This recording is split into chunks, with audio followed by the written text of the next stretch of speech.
Peace and Black Power, family. Welcome to another Sonetta TV House of Consciousness production. I bring to you the brother that was on the video with Ray Hagan. And you know, the brother was so upset. He didn't like it. He didn't like the way Ray came off and, you know, was just condemning Mike Brown without having no facts, as though he been on the ground. And we heard him many times say he was on the ground. He was there. And then when the brother asked him, were you there? He said, no, I wasn't there. So automatically he's taking the perspective of the lying bastards, the cops. Wow. Okay. My name is Joseph Jazz Hayden. I'm born in Harlem Hospital. So, you know, this is my town here. But getting right to the point, this interview with this panel that I sat on with Ray Hagan, and he and I were the only two on the panel. You know, I had no idea who this person was, what his position was, but I assumed that he was there for the benefit of the community, you know, because we had a bunch of young people in the audience, and he was speaking to them, you know, and this is who we were speaking to. And so I tried to tailor my comments to the audience. And then this guy came on, and it was unbelievable, man. He was I found out later he was a former policeman. He's a pastor, and he's also supposed to be a Pan-Africanist, you know. And I'm trying to look at him with all these different attributes and titles, and I'm trying to see how they gonna mix together, you know. I mean, you know, I have a master's degree in theology, and the first question I would ask would, you know, how you gonna be a cop and be a pastor at the same time, right? You know, so anyhow, he went on to, when he was making his presentation, I thought I was sitting in front of the district attorney in Ferguson. You know, because essentially what he was saying was a repeat of everything that they attributed to, what's the young brother's name? Mike Brown. Mike Brown, yeah. Yeah, everything they attributed to Mike Brown, that he was a brute, you know, he was aggressive, he brought this on himself, and he was stating reiterating these claims as though he were actually there and witnessed this. You know what I mean? And I'm sitting here, I'm dumbfounded listening to this guy, because he's talking as though he was an eyewitness to all the events. So he criminalized them, you know, talked about it was what he had did with the cigarettes was or cigars or whatever it was a strong arm robbery, you know, and that he attacked this policeman in his car and tried to disarm this policeman in his car. I mean, it's just unimaginable that anyone, you know, would do something like that. How you going to attack a armed person, a person with a license to kill, you understand, and the seal of the state of Missouri on his back, you know what I mean? And you going to attack him. You're going to reach inside his car and disarm him, and attempt to disarm him with you know, take away his weapon. Right. You know. And so Ray Hagan just went on to reiterate all the claims that were made, all the negatives that was made about Mike. And he stated these as though they were facts that he witnessed, you know, and it was clear, man. And when I challenged him on that, he said no, he wasn't there. Then I said, well, then all you're doing is repeating what the police told you, right? Right. How did that make you feel when you listened to him as he was talking about it? Man, I was enraged, man. I'm sitting here and I'm saying, man, is this? Yo, but I'm shocked because I'm caught off guard. You know, I had no idea that this was who this person was, right? He was an apologist for the police. And so I guess when it comes down to the three titles that he has, one as a minister, one as a policeman, and one as a African nationalist, he is nothing but a policeman. You know, I mean, that's all I heard from out of his mouth. I didn't hear nothing about no pasture. I didn't hear nothing about African nationalism. I didn't hear anything.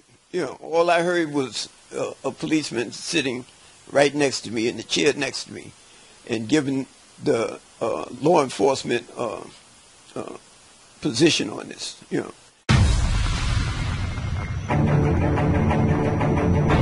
When I talk about independence, for example, there are proposals now that the seeds that will be grown for medical marijuana are not the seeds that we have here in Jamaica. No. Are seeds that will be supplied to us. And I am saying... Those seeds will be supplied to us. So what about our seeds? No. They can't be grown for medical marijuana? That the specification of marijuana that will be grown for medical purposes has a certain percentage of THC. Exactly. Yeah. Right? Now, the herb grown in Jamaica is known for high percent THC. Right. Right? So, in other words, now, these are seeds now that will be developed by the industries. You mean genetically modified? Right. Whether it's genetically modified or not, which I would assume. So yes, because that is already out there. Monsanto has already produced its first genetically modified ganja seeds. Right. Yes. In other words, you can take those seeds and reproduce. No, you can't plant again. No, right, you always have to depend on the supplier, right? And I am saying... And the supplier, we have to stress, it is who? Is definitely whoever you will be planting it for. Right? In the name of the African ancestors who began the march of humankind in the womb of Mother Africa, we ask these ancestors to be with us, to strengthen us, and give us a vision for the future.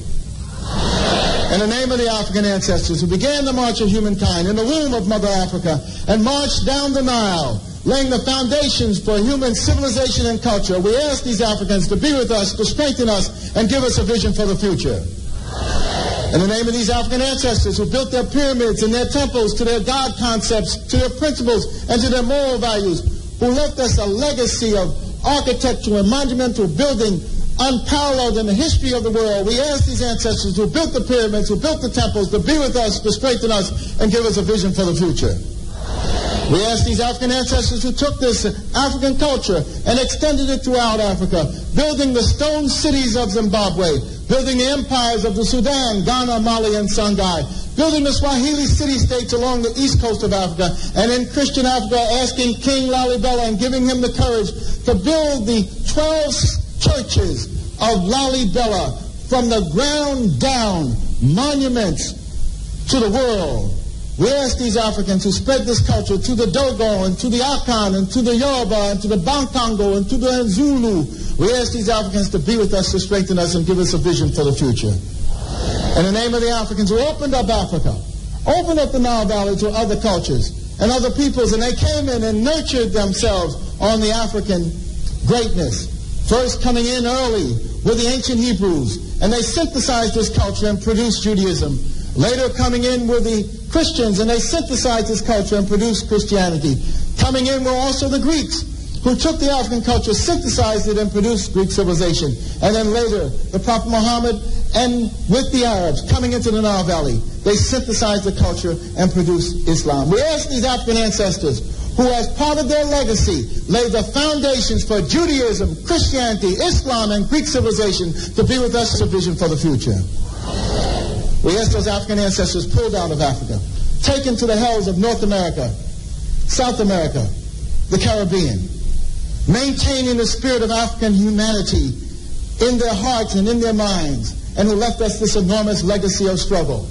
We ask those Africans who resisted enslavement in the villages of Africa, who resisted enslavement in the shores of Africa, who resisted enslavement in those forts and dungeons, who resisted enslavement in the holds of those ships, who resisted enslavement when they arrived on these shores in the New World. We ask these Africans who ran into the highlands of northeast Brazil and established for 100 years the first free republic in the Americas, the Republic of Palmares, and their last great leader, Zumbi, who spared and sacrificed. We asked these Africans who replicated the Brazilian experience and went into the highlands of Jamaica and became the maroon-free communities. We asked these Africans who went into the backwoods of the Guyanas and Suriname and created free republic of the Suramaka and the Ajuka. We asked these Africans who went into the backwoods of Georgia and the swamps of Florida and moved with the Seminole Indians and resisted oppression. We ask these Africans who left us a legacy of struggle and resistance, the likes of which no one in the world has, to be with us, to strengthen us, and give us a vision for the future. We ask these Africans who created and laid for us a foundation of struggle and resistance that was passed on generation after generation, that was passed on to Harriet Tubman, who fought her way out of enslavement and became a symbol of freedom for all of us. Similarly, Frederick Douglass and hundreds of thousands of others fought their way out of enslavement. We asked those Africans who went with Boukman Dessalines to create the greatest revolutionary experience in the history of the world, the Haitian Revolution, leaving us a legacy, the likes of which no one else has had. We asked these Africans to be with us, to strengthen us, and give us a vision for the future.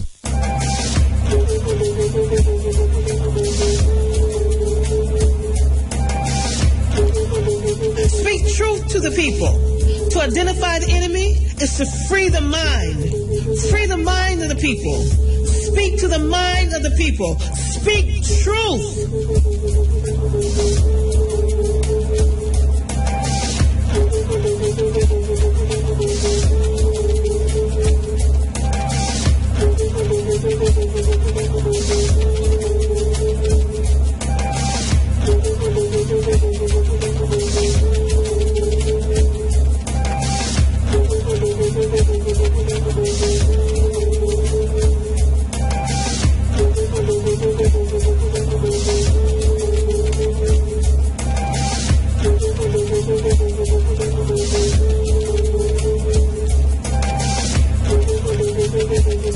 Before among the greatest one, who though hidden from us, is the source of all life, prosperity and health, let us unite in peace.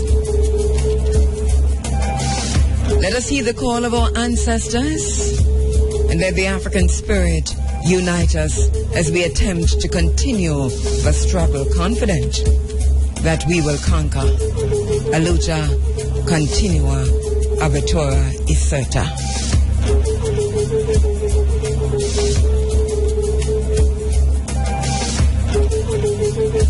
Uncle Johnson, life, prosperity, health. In the main Edawu, good morning. Tanastilin, greetings. Jambo Wote, how you doing? We're Africans not because we were born in Africa. We're Africans because Africa was born in us. Uncle Johnson.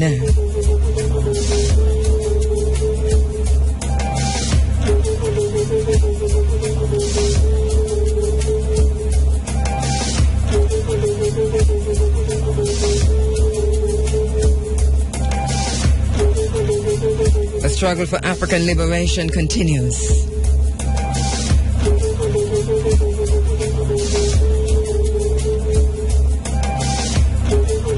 The liberation movement and the challenges of good governance from continental Africa to the African diaspora, Jamaica included,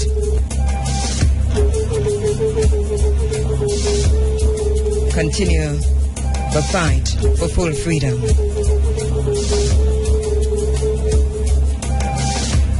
You're inside of the Africa Forum. It is Running African, seeking truth, learning from the past, absorbing the spirit of human possibility, honoring my moral obligation to remember. We're not Africans because we were born in Africa. We're Africans because Africa was born in us, so says Chester Higgins Jr., and he's right. for fund.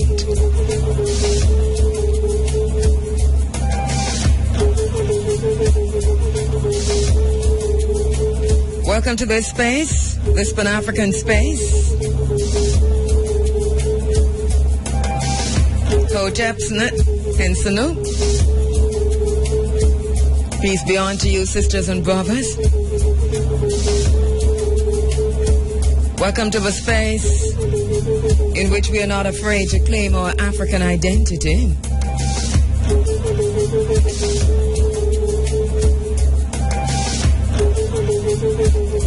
Know thyself.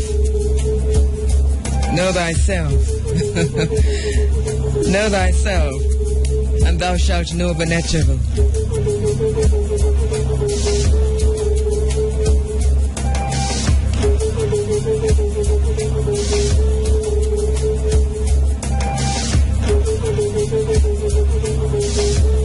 Welcome to the space in which we break the cycle of mental control. Welcome to the space in which we understand that he who holds the land holds economic power.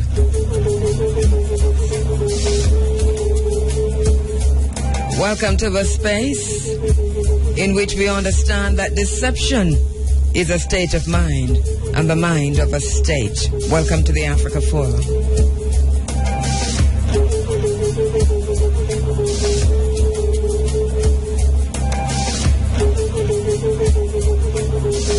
Our vision is reuniting the African family for development.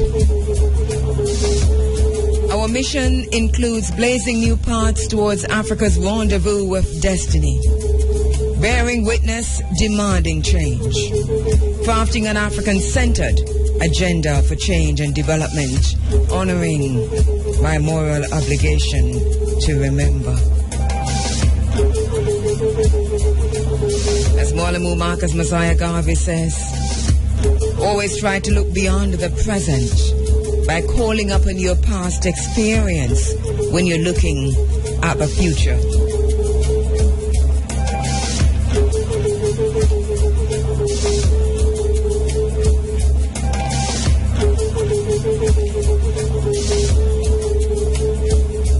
We go through until 10 o'clock. Very pleasant morning to you on the 107s, 107.1, all the way to 107.9. Good morning to you on the internet at iriafm.net. Very, very pleasant morning to you. Good morning to you on your Android apps. You're welcome to the space, the Pan-African space, the African-centered space. Greetings to you. We've got a lot coming up inside of the program this morning as usual.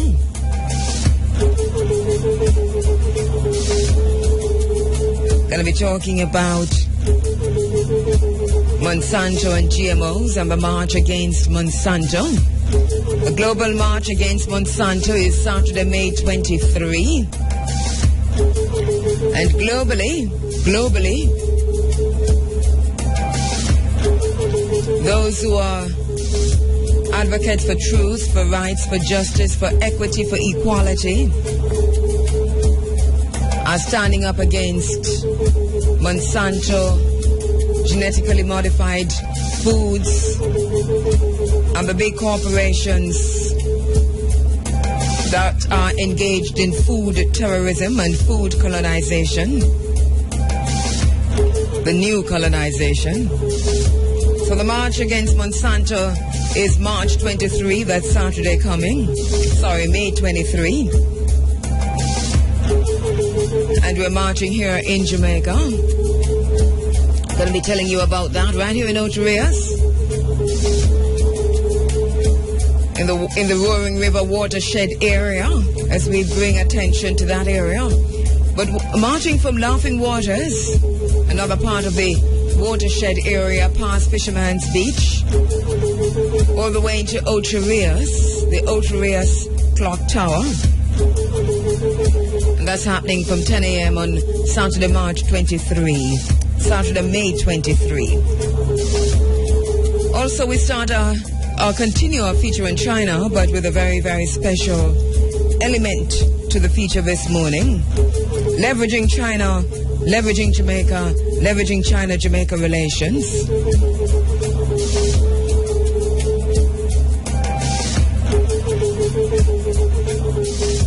And that conversation kicks off this morning as a result of a conversation or a discussion that started on our China in Africa, our China in Jamaica Facebook page, in which a question I posed was, how can we leverage China-Jamaica relations? We read many of your comments,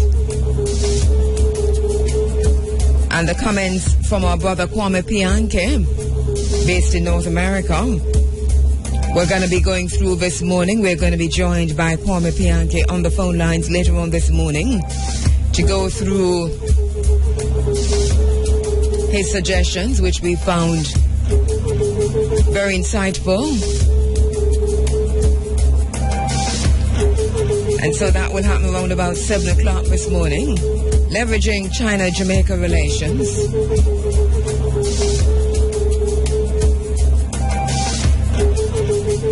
As China continues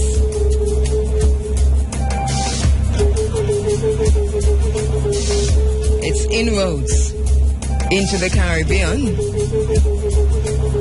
and we ask questions about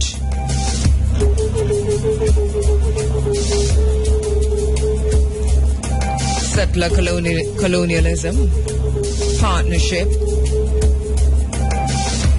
competition or co-petition,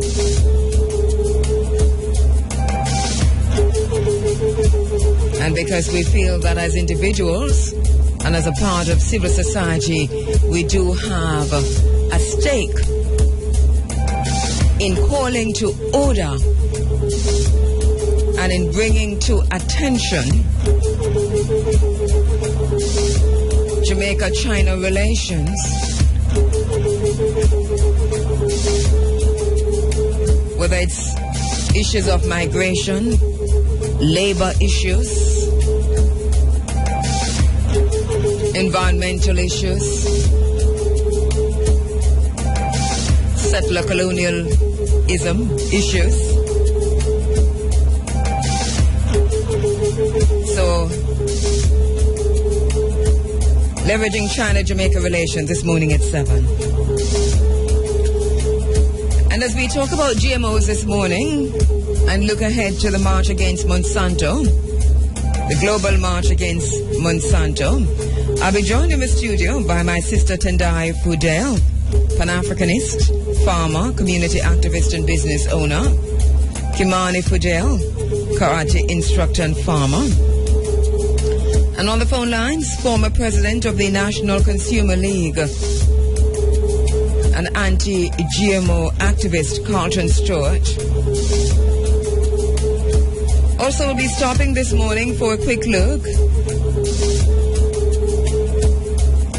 A look back to go forward at the RPC Respect and Protect Our Children initiative that happened in Westmoreland on Friday, National Children's Day. Rayon Simpson, founding member of the RPC initiative, joins me on the phone lines. Your local and international headlines coming your way at 8:45. And later on, we make a quick link with Nicosia Shakes. Haven't heard from her in a while. Memory violence and performance in urban communities. We get the details on that and tell you what's going to be happening at Liberty Hall regarding that. We'll join Nicosia Shakes on that also later on. And the bottom line comes your way around about 9:40 or thereabouts. Of course, once again, we welcome on board a member of the Running African Family, a member of the Forum,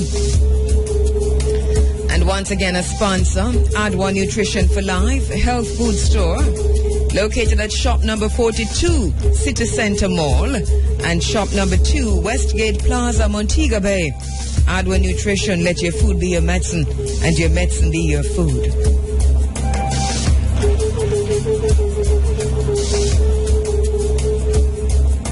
Thank you so much for joining us inside the Africa Forum this morning. Got lots and lots coming up in the program. Thank you so much.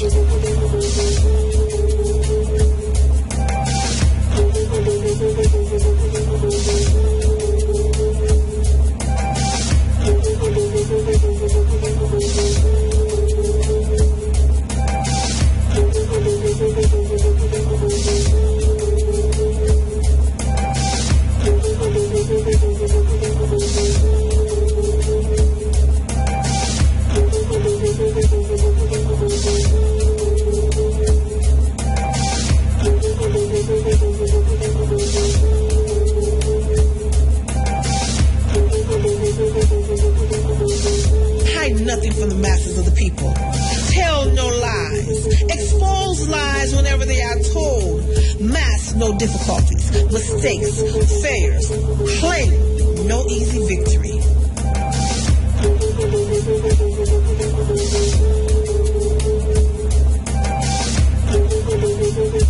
We lose our African connection. We lose our rural connection. When we disconnect ourselves from Africa, we cease to be a world people. Without the African connection, we are a disjointed people, begging for the entry into somebody else's house. Search your history, it will show.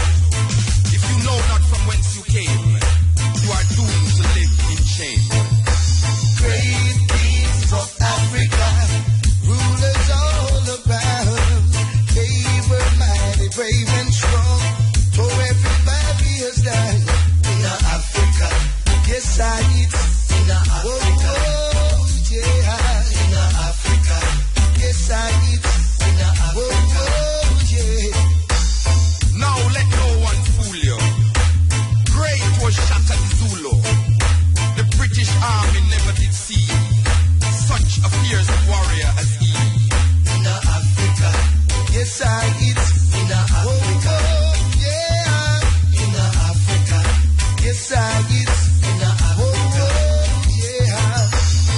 Afonso of the Congo region adopted for his people the Christian religion, never bowing to what was paid.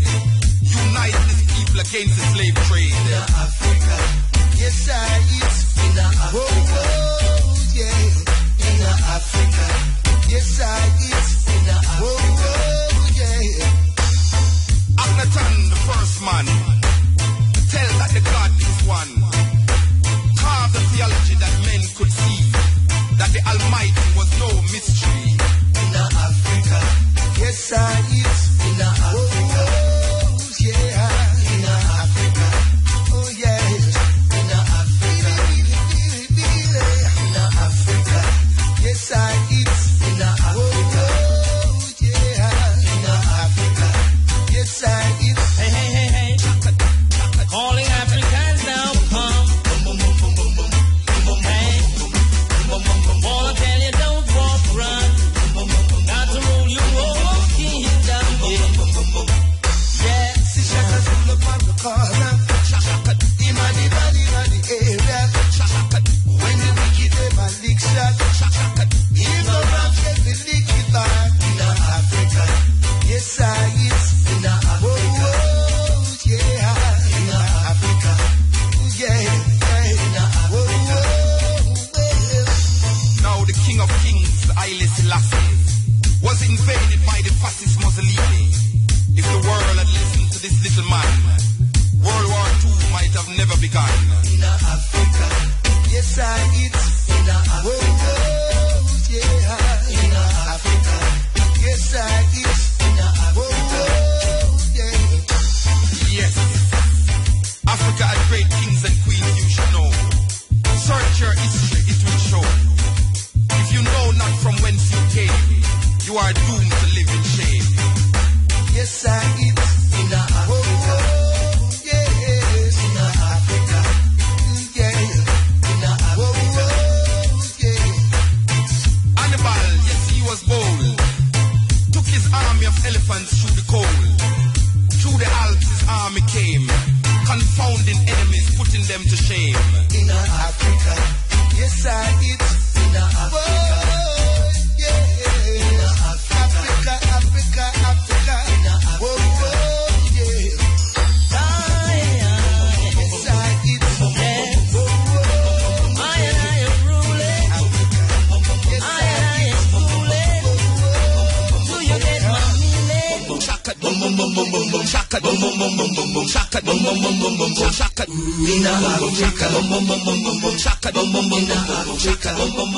Free Africa, running Africa ni ahaya Jamaica.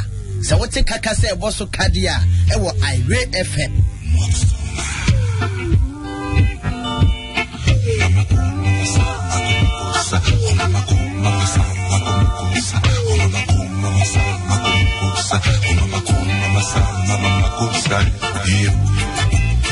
At 6:31, May 17, 2015. If you're celebrating a birthday today, happy birthday to you. Just a few days away from Malcolm X's physical day. We'll get to that in a little while. Happening now, though, happening now.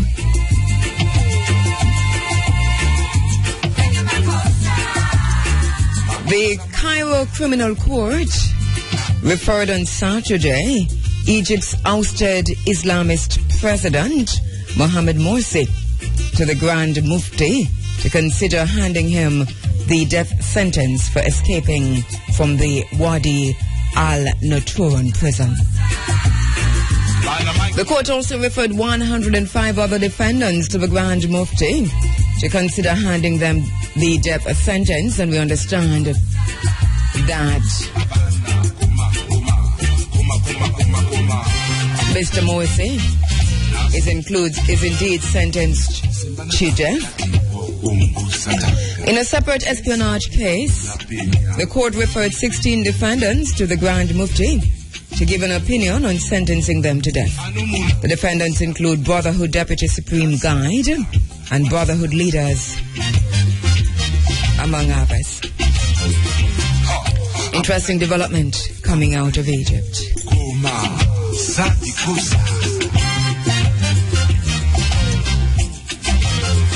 And thanks to the activist for the freedom of West Papua, the United States Office of Homeland Security, we understand, has stopped West Papuan Independence leader Mr. Benny Wenda from boarding a Virgin Atlantic flight from London to Los Angeles. After check-in staff found an alert on their passport system, Mr. Wenda was questioned by an official from the U.S. Homeland Security's Bureau office at London's Heathrow Airport.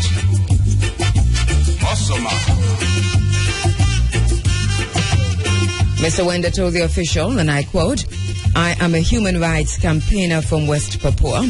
I am exiled and I am campaigning for West Papua." After making phone calls, the U.S. official told Mr. Wenda that his U.S. visa had been revoked, but declined to say why. He told Mr. Wenda to contact the U.S. Embassy.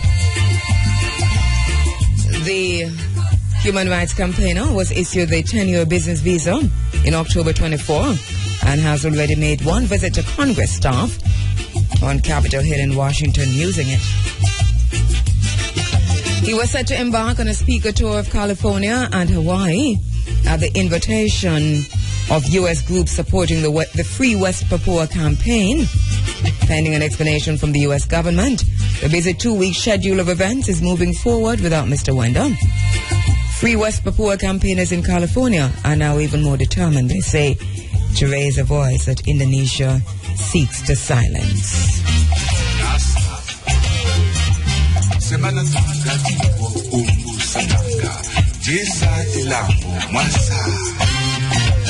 Also happening now, earlier this month, you understand the Chicago City Council had approved a $5.5 million reparations fund for victims of police torture. More than 200 people, most of them African Americans, were tortured under the reign of Chicago Police Commander John Burge from 1972 to 1991. Tactics included electric shocks and suffocation.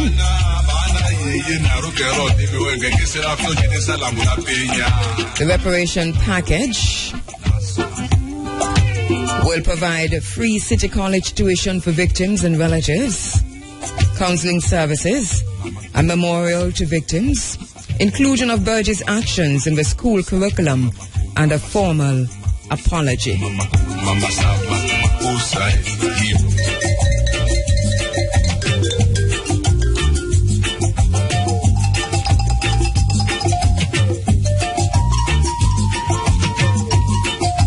Happening now, a nasty piece of business with France, Holland. Remember just last week we were talking, well, not in this space because it happened last week, I think sometime Monday or Tuesday. But we were told that France's president, Hollande, had promised to pay moral debt to Haiti as Mr. Hollande visited the Caribbean. It was announced that, it was on Tuesday actually, that he was the first president of France to make a formal state visit to Haiti. Well, not the first, because we heard from, what's the one before, Sarkozy was there in 2010, but that he was the first to say that he would be paying that debt to Haiti. And people scrambled to figure out whether or not that debt that was being paid to Haiti had anything to do with the reparations, or were they just writing off the debt? And a lot was said about that. But as we said before, now a nasty piece of business that is now happening in France. Well, in Haiti, I would say, because the French president, who has concluded his 5-day tour of the Caribbean on Tuesday with a stop in Port-au-Prince, Haiti, where he made clear that the issue of reparations to Haiti, its former colony, were not being contemplated by his government. This is a backpedaling from what we heard earlier in the week. The visit marked only the second time that a sitting French head of state traveled to Haiti since the former President Nicolas Sarkozy. Now, why we're calling this a nasty piece of business is that Holland's visit came on the heels of his speech at the inauguration of a slavery memorial in Guadeloupe last Sunday, which appeared to address the contentious question of France's debt to Haiti. It reignited the hopes of many who have called for a re-evaluation of French policy on the issue of Haitian reparations. To quote from President Hollande, this is what he said: "When I go to Haiti, I will, for my part, handle the debt that we have." And he made this proclamation to thunderous applause, but with many taking his statements literally, as several observers hailed them as an endorsement of concrete financial reparations. Holland's staff subsequently clarified that he referred strictly to France's more abstract moral debt to Haiti rather than monetary compensation. Let's hear about the history. As you know, before winning its independence from France on January 1, 1804, and becoming the world's first black republic, Haiti was France's most prosperous slave-driven overseas colony. In 1825, the French government demanded, in exchange for its formal recognition of Haiti's independence, that the former colony compensate the French plantation owners that had lost property in slaves during Haiti's 1791 to 1804 revolution 20 years before.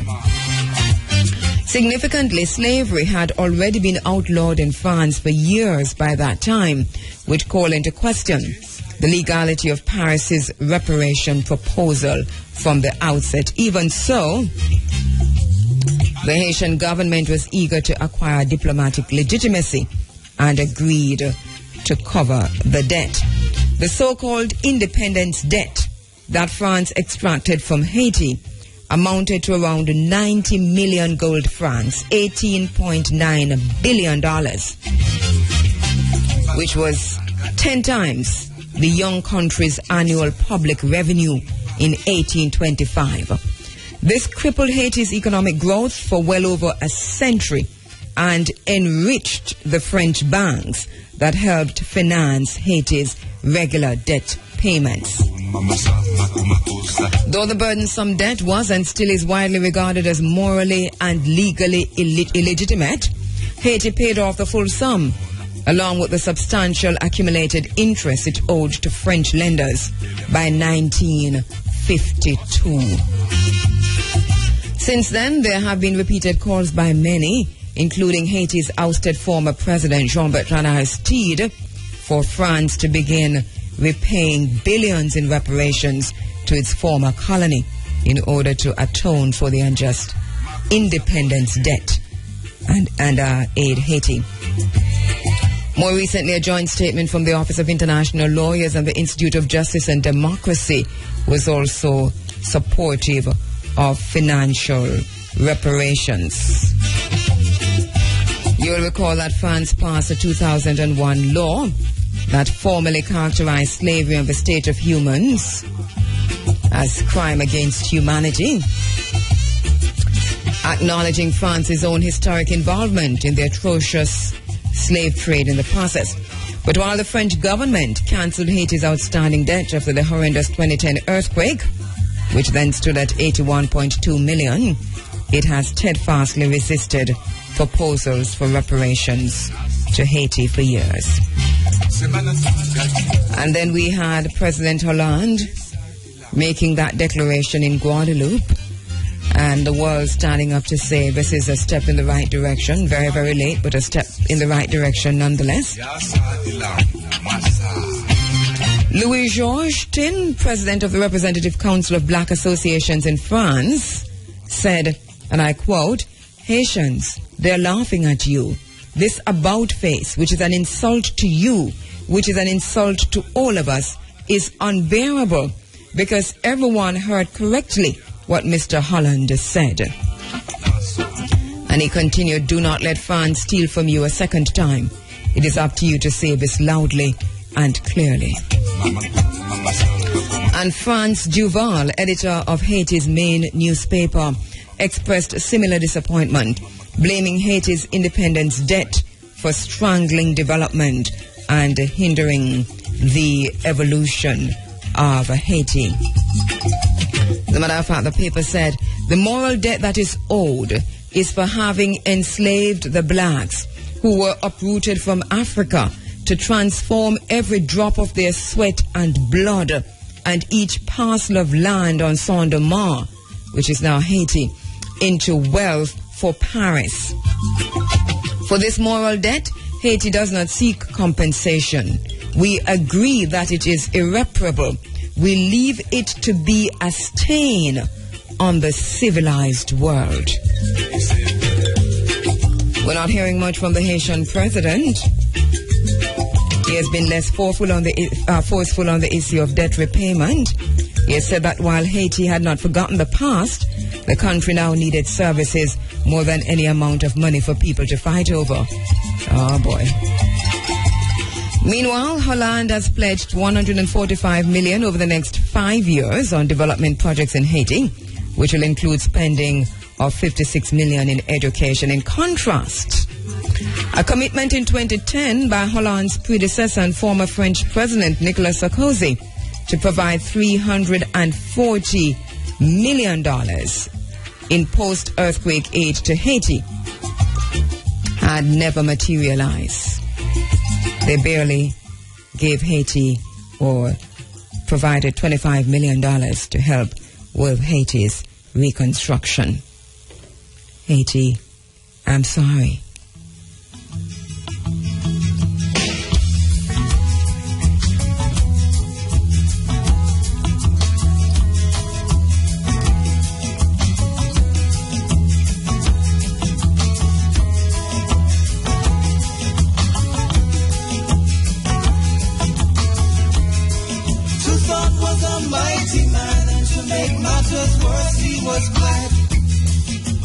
Back in the days when black men knew their place was in the light. But there's a rebel he walked through Napoleon who thought that wasn't nice. And so today my brothers in Haiti still pay the price.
Haiti, I'm sorry.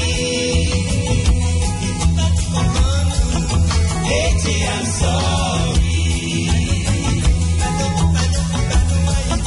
One day we'll turn our head, restore your glory. Haiti, I'm sorry. Haiti, pardon, pardon. Haiti, I'm sorry. Pardon, Haiti, pardon, pardon. One day we'll turn our head, restore your glory. Haiti, I'm sorry. The 7.0 quake was centered roughly 10 miles from the capital city, Port-au-Prince, and there are reports of at least one strong 5.9 aftershock.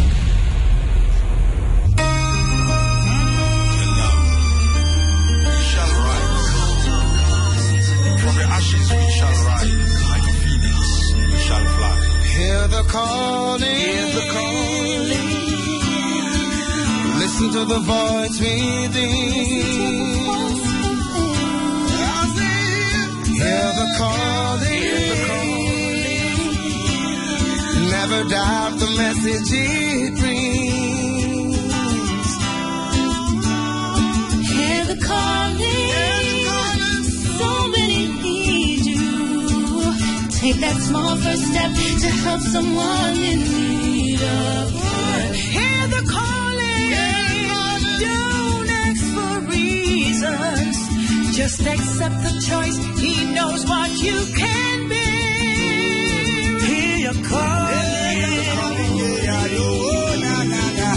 listen to the voice within. Listen to the voice within. Oh Lord, Lord, Lord, yeah. Hear your calling, To the calling, never doubt the message it brings. never doubt the message it Hear the calling. The world is full of people who, for no fault of their own, must seek the help. The world is for people to reach out and touch someone without them. When you give yourself willingly, feel the love flowing freely, see the look of gratitude upon their face. When you see the state of living, be afraid to enter in. trust the voice from deep within. Deep within. Hear the calling. Whoa. Listen to the voices within. Oh. Hear the calling. I never thought the message it brings. No. Hear the calling. So many need you. Take the first small step to help someone in need of help.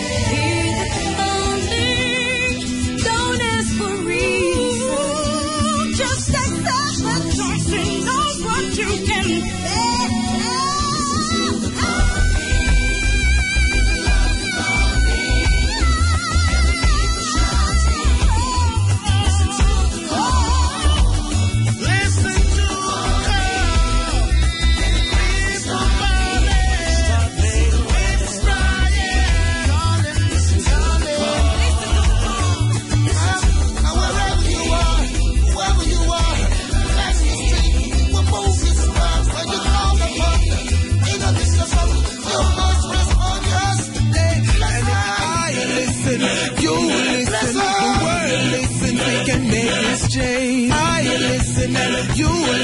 and we all listen, we can make this change. I'm talking to the man in the mirror.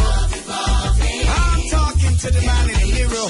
World leaders, prime ministers, presidents, private sectors. Listen to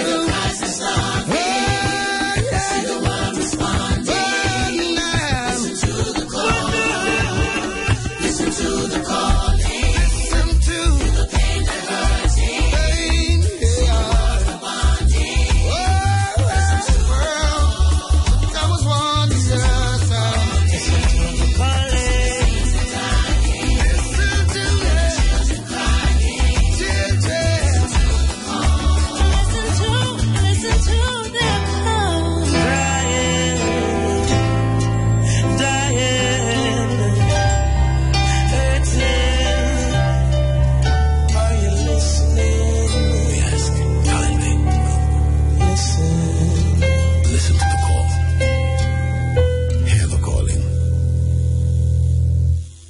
now 5 minutes going up to 7 o'clock. You're inside of the Africa Forum.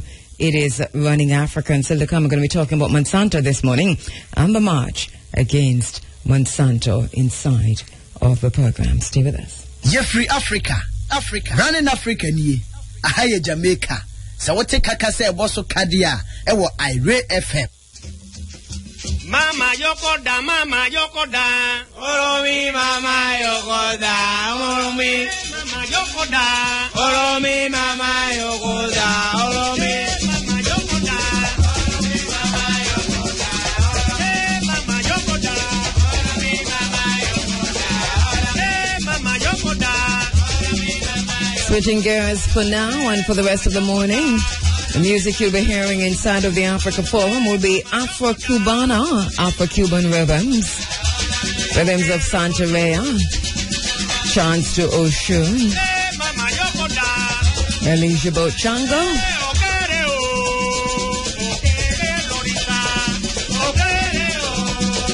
Obatala,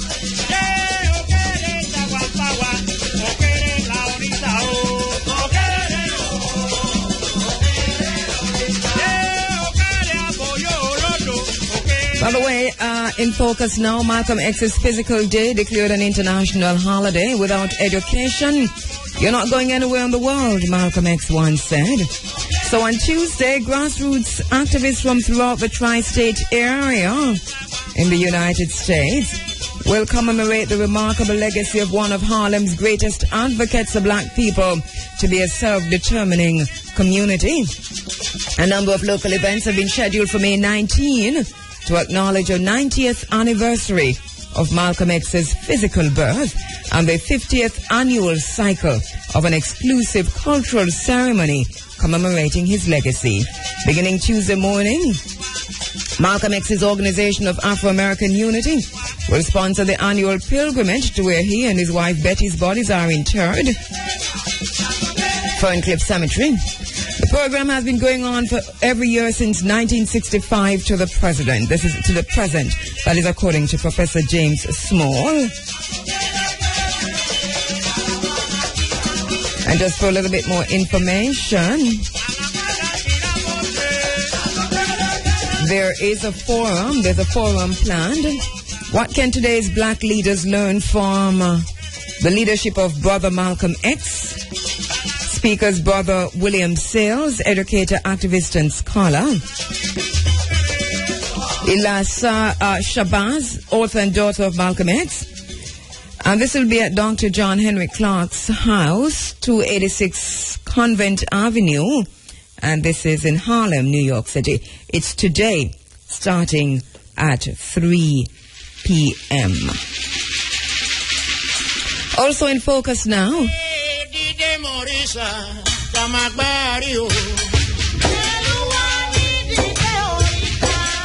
and the background, the music of Africa in Cuba. While we're all watching Burundi, the Committee to Protect Journalists is condemning a series of attacks on Burundian news outlets and calls on all sides in the unrest to refrain from attacking or threatening journalists. All eyes on Burundi. Burundi leader reappears in public.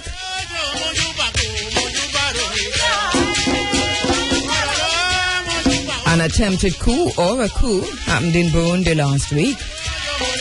Many are scrambling to figure out what's behind the coup. But in the meantime, journalists are being threatened. And even though the Burundi leader, we are told, has reappeared in public, there are still grave concerns in Burundi. Hey, by the way, if you notice, we have published in the social media, Twitter sphere and Facebook and so on, call for the first Pan-African Federalist Congress. A series of questions asked. Do you believe that the political unification of the African states is a matter of utmost urgency for Africans and the continent and in the diaspora? For Africans and the continent and in the diaspora. As we look ahead to African Liberation Day on May 25, do you agree with Kwame Nkrumah when he stated that it is clear that we must find an African solution to our problems, and that this can only be found in African unity. Divided we're weak. United Africa could become one of the greatest forces for good in the world. Do you think that Sheikh Anta Diop was right when he said African unity? Many questions asked, and then you're asked to comment and to stand by for the First Pan-African Federalist Congress.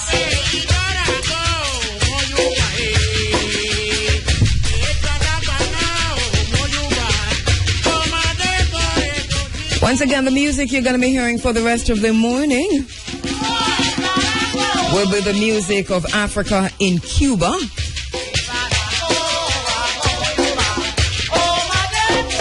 The African retention in the Caribbean, very, very strong in Cuba.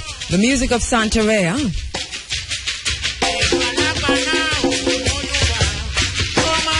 At a minute after 7 o'clock, we're going to be going to the phone lines now to speak with my first guest for the morning, my brother Kwame Pianke, who's standing by in the United States, as we segue into leveraging China-Jamaica relations.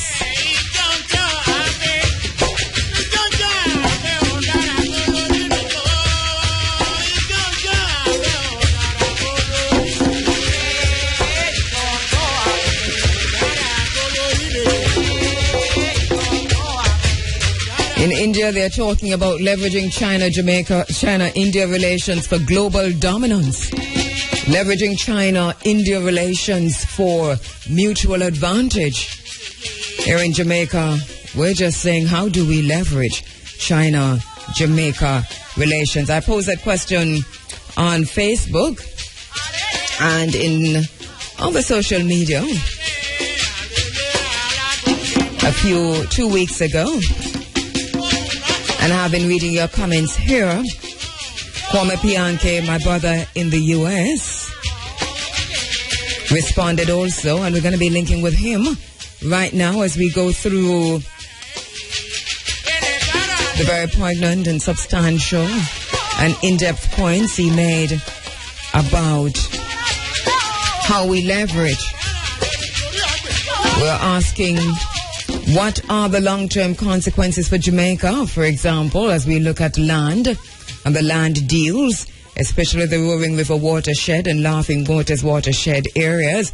What are the long-term consequences for Jamaica if these lands are to be given to China for commercial development? Which communities will be most impacted? How will water sources be protected? Who benefits most from the Roaring River watershed? How is the Roaring River watershed connected to the Rio Bueno watershed, the Duns River watershed, and Laughing Waters? What is the nature of the deal allegedly signed by China and Jamaican government regarding the Roaring River watershed? And while that is in the background, in the foreground is the concern to leverage. What does it mean to leverage? And how do we leverage China-Jamaica relations? My brother Kwame Pianke joins me on the phone lines. Kwame, good morning. Hotep, Sister Kabu. How are you? Hotep, my brother. I'm doing very, very well. And how are you? Quite fine, quite fine. Okay, great to have you on again, Brother Kwame. Let us look first at leverage. It's a word that I've used in this space many times, and especially in regard to China and Jamaica. What is your understanding of leveraging? What does that mean? Leverage to me means having the means to convince your negotiating partner or adversary that it's in their best interest to act in a manner that's either mutually beneficial or in your best interest. And that's yes, go ahead. And so basically, to develop those means, you either have information on your potential, and you fully have you've comprehensively explained your potential benefits to your negotiating partner. You have information on their negotiating position or future plans, and you also have information as to your options other than having your negotiating partner as a customer or a supplier. And so that's part of developing leverage. Yeah. And Kwame, I want to go through the points you made, because really brilliant points. And I think this is where we need to be. I don't know. I know you've been following closely Jamaica-China relations and hence the points you've made. Let's go through them one by one. The first point you talk about is assessing what savings China is gaining in dredging costs. Talk to us about that. Yes, and Kingston is one of the world's deepest natural harbors. And there are going to be some savings in dredging costs versus, say, other ports within the Caribbean and also within North America. I haven't been able to find a study that quantifies the savings. I know there's a group called CSF that did some comparisons between the various options in Jamaica, via Goat Island or Macquarie Bay or Kingston Harbor. But obviously, the dredging costs would be a significant savings. And in addition to that, Jamaica is strategically placed as the halfway point between North America and South America. And there was a study done a few years ago by a group called, I'm trying to remember the group's name, CSM2. They're currently called CSM2, called Shifting International Trade Routes, or CHM2, excuse me. And they basically said all of the post-Panamax ports, the trade is triangular within the Caribbean. And in the center of that triangle is Jamaica. And basically what happens is, because it's at the halfway point between North America and South America, a lot of ships will come in and not necessarily go all the way, say, to North America. They'll drop off their goods in Jamaica, and other ships will come in and then go off to either North America or South America. And this basically allows the ships, say, coming from China to go on to other ports, and it also optimizes the fuel costs of shipping. Mm-hmm. And so, one, you're saving the dredging costs. Two, you're optimizing the fuel consumption rates of the Chinese shippers coming in. Mm-hmm. And this has to be quantified. Mm-hmm. What benefits? Yes, go ahead. Go ahead. What benefits you're also giving to the Chinese for them having this port? Mm-hmm. How do you, once you've done that, what do you do with that? Because you could do that, and I don't know that has been done or not. I haven't heard any conversation on that. But how do you leverage that? Well, you leverage that, for one, saying that in getting this port, we as Jamaicans need to see economic multiplier benefit for you as a Chinese getting this port, because obviously you are going to have an economic multiplier benefit. And just as an aside, the Chinese are buying up old manufacturing sites throughout the United States now. So obviously they intend to bring the manufacturing to the U.S. and either ship it through the Western Hemisphere, ship some of those products back to China. Mm-hmm. And then the other way you leverage it, say there are other potential partners out there. I mean, India is projected to have their shipping rates increase substantially. Brazil is as well over the next 20 or 30 years. And so is Russia. And even though they're all part of BRICS, they also have competing interests. And when you go to negotiations, you recognize who your negotiating partners' competitors are.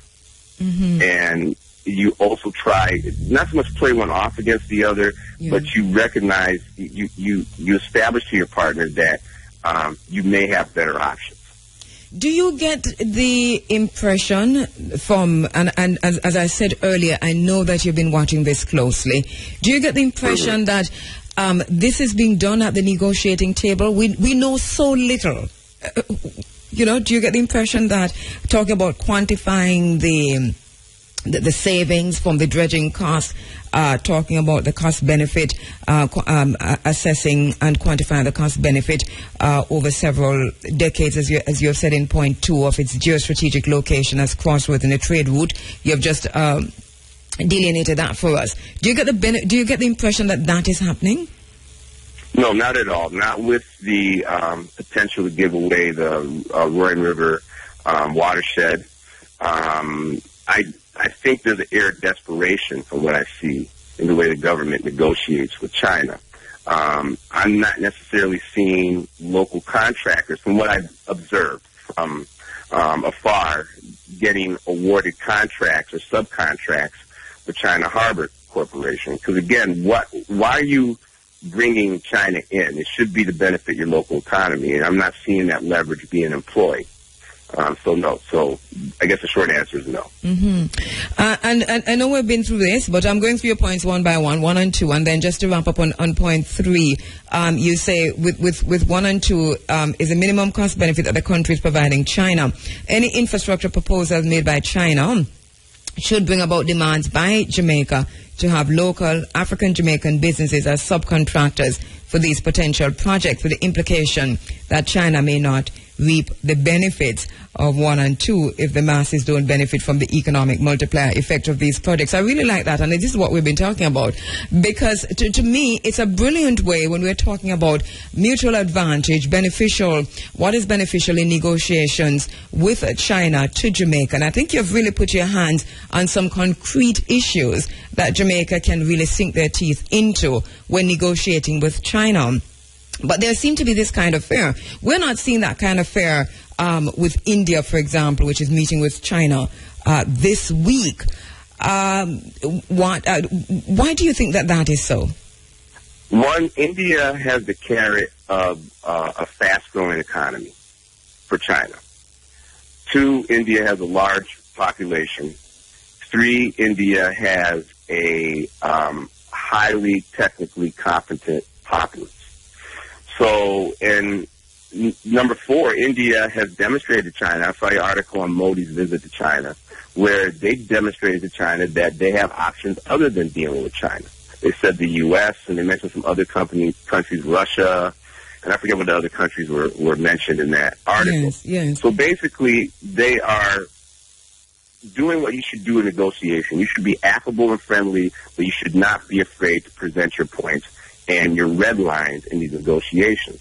And, you know, African countries are starting to do this now. For instance, Nigeria has a $23 billion oil investment, potential investment by the Chinese in the oil refinery sector. And Nigeria mandated local content laws for expanding their oil refineries.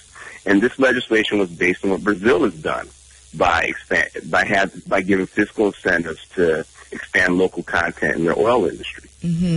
So again, these countries do recognize the potential. Nigeria's leverage is that China, in order to expand, to modernize, needs oil. And they need African sweet crude, which is easier to refine. And so, you know, China has a choice. They can get heavy crude, which costs more to refine, which would be disadvantageous to their economy, or they can get the African sweet crude. So I'm sure this was brought up in negotiations between Nigeria and China.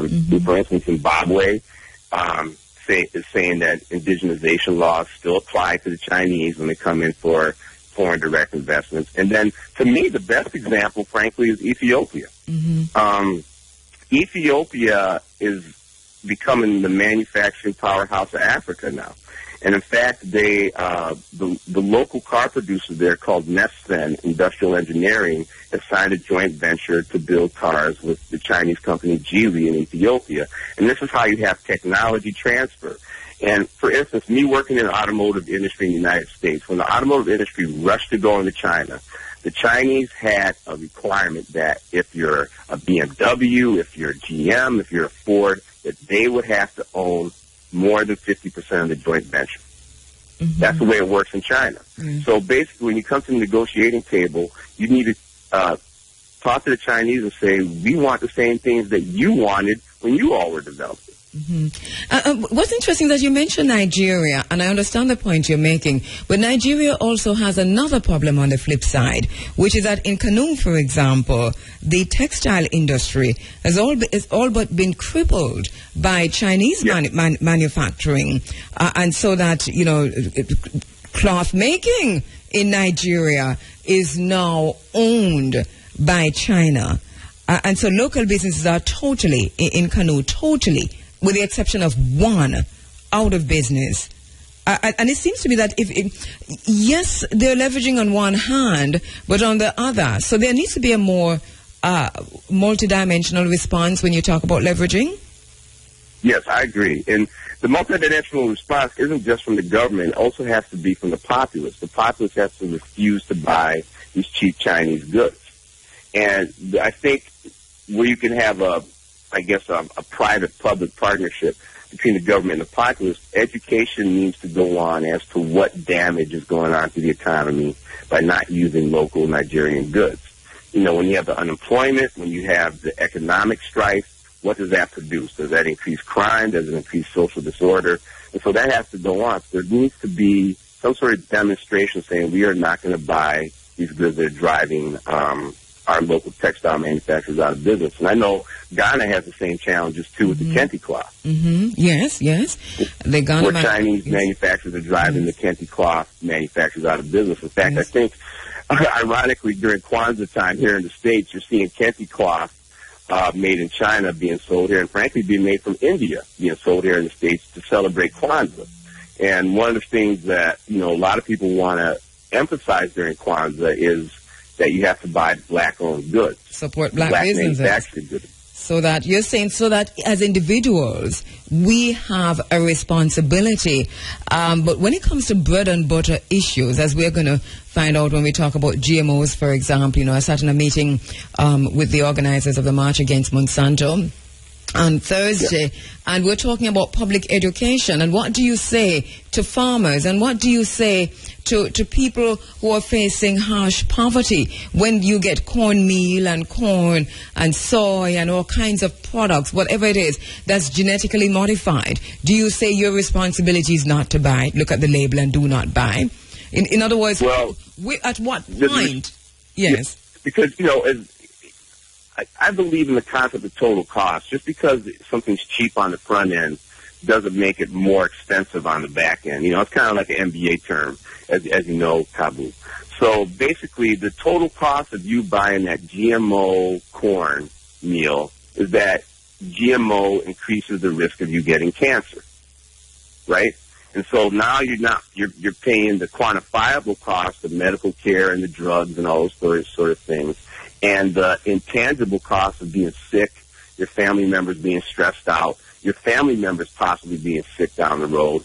And, you know, there's even a link between GMO foods and infertility. So now with that sort of education, you should be able to say, well, if I pay 10% more for this non-GMO, locally produced, organic food, then this will benefit me down the road. And number two, it goes to a local farmer who will in turn spend at the local shop and spend at the suppliers around local suppliers. Mm-hmm. So it benefits society as a whole. And the same thing goes on to when China is importing cheap goods that could easily be made in your own country. Mm-hmm. There has to be education for this. And what we find now in Jamaica is that the market is flooded with cheaply produced goods from China. Supermarkets, local supermarkets are totally out of business. I think if we look at it, it might be about 80 to 85% of local Jamaican-owned supermarkets that are now totally out of business. If we look at take it community by community, and it's not scientific, but just what I have noticed.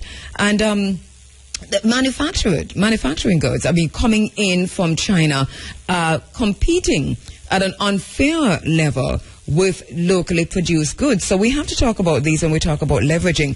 I suppose the government could say that here we are talking about leveraging, but what they have done is to leverage the land. So they have leveraged Goat Island, and they have leveraged Roaring River, and they have leveraged the watershed area, the Riaboina watershed area. That could be what it sounds like. That's what they did. No, that's giving away the store. That's not leveraging. That's not leveraging. It's not mutually beneficial. No, it's not leveraging at all. I mean, there's an impolite term that I can use for it, but I'm not going to say it. But it's okay. But you could say it's giving away the store. And what has happened is that the government gives away its leverage. I'm going to go back to Ethiopia as an example. They're saying one of their advantages that they have, the reason why these Chinese manufacturers are making deals with them, are their low energy costs. Now, Jamaica, from my studies, has the fifth or sixth highest energy cost in the world. And I know there's a suit to get rid of the JPS monopoly, but the government is opposing the suit. So basically, when you have these high energy costs, it increases your local manufacturer's overhead. So they're thereby making their goods more expensive. Now, granted, the Chinese have an advantage because, one, their manufacturing is set up. Two, they have currently cheaper labor rates, but that's going away because their labor rates are increasing by 20% a year. But again, the Jamaican government has given away their leverage with the high labor costs, and frankly, they have a regressive tax policy which prevents the small businessman from moving up the chain, so to speak. Mm-hmm. Small businessman, small businesswoman. Mm-hmm. So again, this is part of their whole tax code. And frankly speaking, I'm going to touch on a point where I think the IMF deal was one of the biggest strategic mistakes that the Jamaican government made, because that tossed away a lot of the leverage. I mean, what is hidden in that deal? Do you have to stick with JPS? Do you have to have this regressive tax plan that holds back your economy? And then I think, frankly, China comes in and sees easy pickings. Yes, and it's a good point you make, because when you compare that to Angola, is that this is what Angola looked at, and hence the development of the Angola model in terms of being so harnessed and being so tied to the Bretton Woods institutions that when China came in, they moved out of the and away from that to some extent, but were able to do so with free footing, much freer footing than, say, Jamaica, in terms of how we're tied to the IMF deal. Kwame, let's go to point 4 that on your list of how to leverage. And you say the government must ask China for volume discounts for its solar products. Talk to us about that. Yes, because again, if there were a true desire to reduce the energy costs, China is probably the top manufacturer of solar panels in the world. And in fact, I think China has installed more solar capacity in the past year than the U.S. has in its whole history. So you can ask for volume discounts if you want to solarize Jamaica, which again would help the general populace and would help local manufacturers. But there are also options to China. Germany is one of the top producers of solar technology in the world. So you could say, well, China, if you can't give us this deal, then we can always go to the Germans, right? And again, that's providing leverage at this point. And I'm not so sure that the government has taken a comprehensive look at this.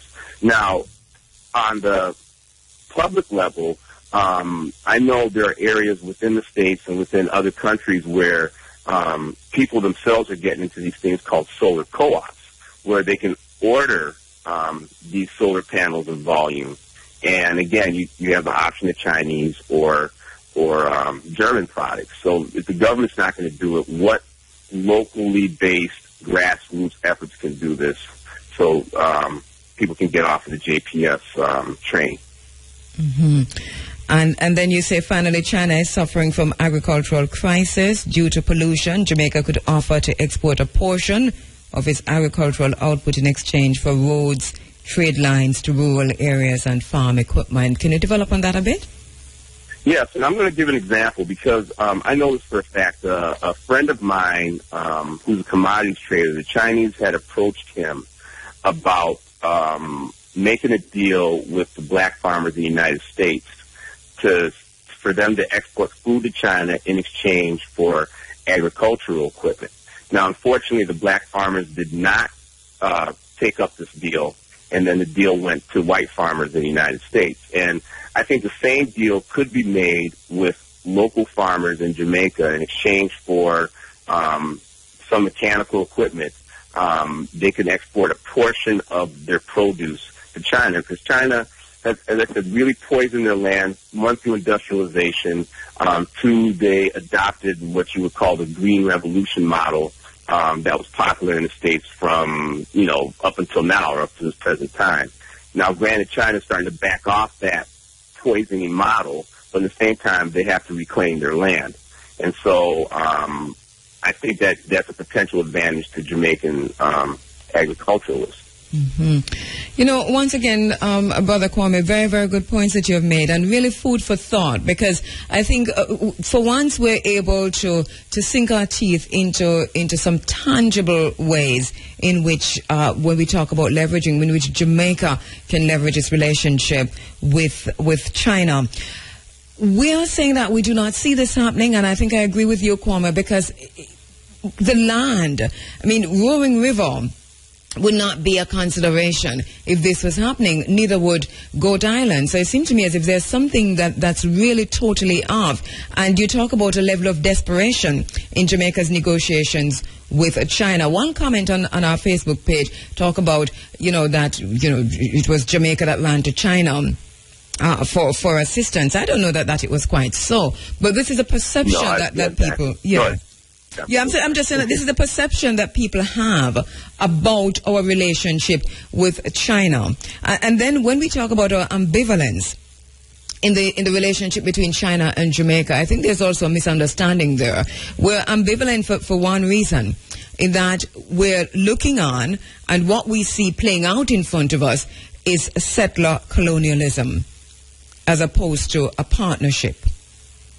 Yeah, exactly. And then again, there's a term here in the States, in the street, where people say game knows game. And so, and basically, if you're a hustler, you know if a hustler has game. And I think China, in my estimation, has assessed Jamaican leadership and found them lacking, and therefore they can be easily taken advantage of.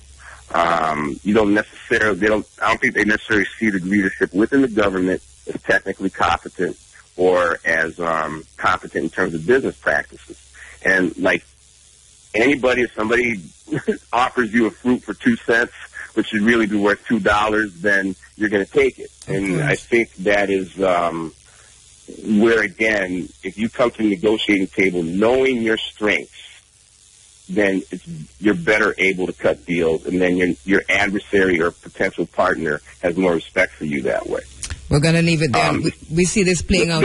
We see this playing out in the Caribbean, not just Jamaica. Look at Bahamas. Look at what's playing out now in the Bahamas. And I'm saying, even from a CARICOM perspective, shouldn't the response to China be more a unified response? Why is it unilateral? Exactly, because what happens is they can play one country off against the other when you have countries acting individually.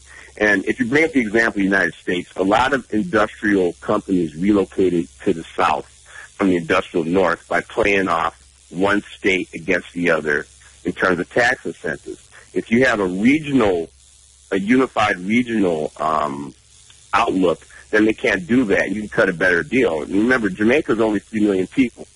So in terms of a market, it doesn't mean much to the Chinese, but the Caribbean is, 30 million in total? And so that becomes more of a bigger market with a larger amount of leverage.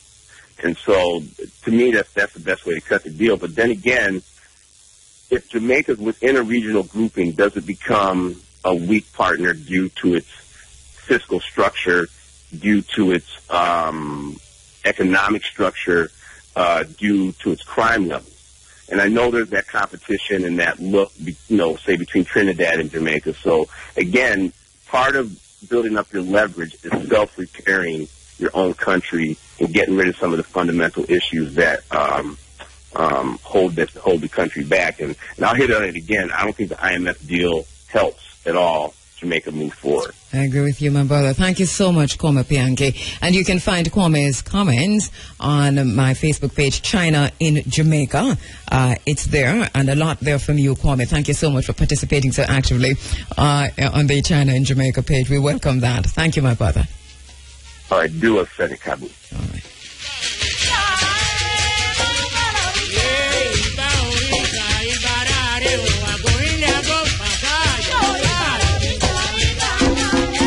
Love the article by David Bolodsko talking about red tide, China and the Caribbean.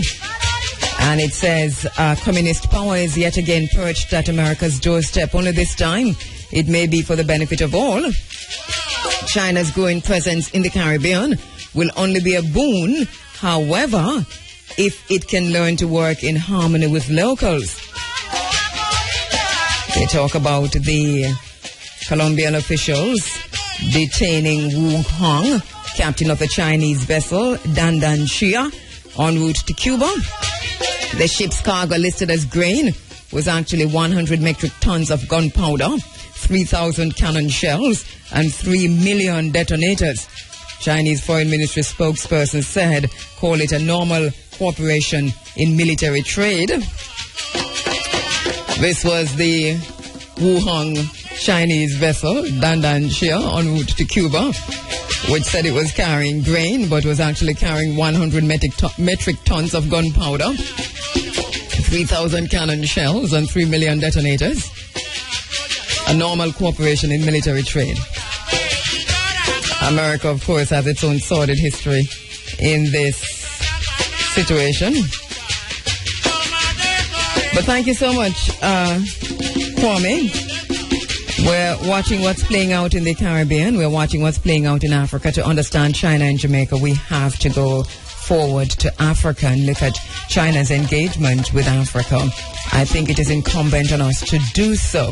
And there must be somebody from the Ministry of Foreign Affairs, some technical persons within the Ministry of Trade and Commerce who are looking closely at the continent of Africa and China's engagement with Africa, looking too at the research, because there's been plenty. The Queensway Group, for example, the research on Angola, because we're making the same mistakes, and we don't have to. We can learn from the mistakes being made. Join us next week for another in Leveraging China-Jamaica relations, round about 7 o'clock.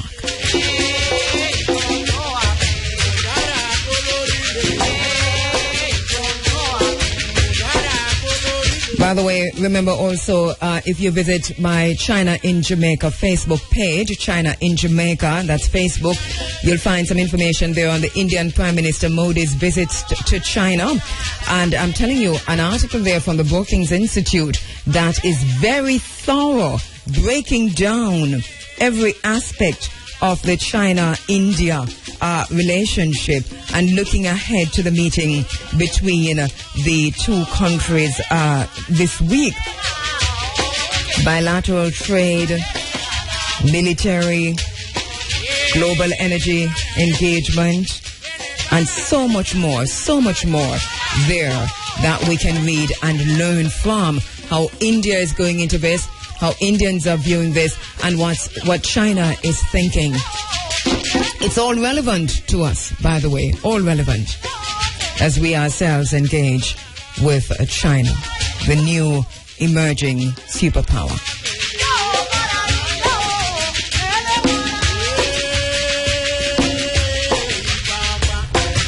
The China's ambassador in Jamaica has responded to some of the conversation about China. He says China's role in Jamaica, no strings attached. And one of the things that I've responded to that by saying is that we're not worried about the strings. What we are ambivalent about is the model, which we have little or no information about, and which we seem unable to garner information on, whether through the Access to Information Act or anything else. But we're pursuing that. So to the China ambassador in Jamaica, beautiful article in The Observer talking about the highway and so on, and saying that there are no strings attached. But we really aren't worried about the strings. We're worried about the model.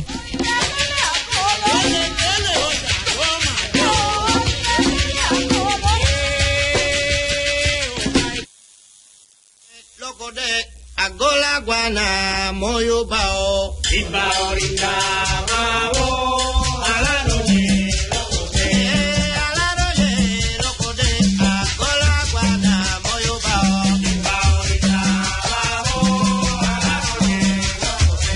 alano ye lokode agola guana. All right, you're inside of the Africa Forum, Running African, as we move into a different segment of the program, reminding you that come Saturday, it will be a global march against Monsanto and genetically modified foods. We're going to be marching here in Ocho Rios from the Laughing Waters area, pass by Fisherman's Beach, and then into Oterias, the town of Oterias, where we will be with our placards, etc. You're invited to join us on Saturday, standing for something or falling for anything, standing against Monsanto and genetically modified foods, under the theme, Eat What You Grow.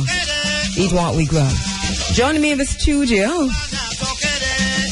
Ras IRV, going to be talking about the new laws relating to ganja, but also looking ahead, because Ras IRV has just returned recently from Colorado, where he has been observing how they are dealing with their own issues regarding the decriminalization of ganja. Ras IRV, good morning. Yes, greetings, Cabo, greetings, and greetings to the listeners, you know. Thank you so much for joining us in studio this morning. So you're just coming in from Colorado. I mean, what, 2, 3? Yeah, about 2 weeks ago. Yes, yes. What was that like? Well, I'll tell you, it was a great experience. Great experience, very satisfying.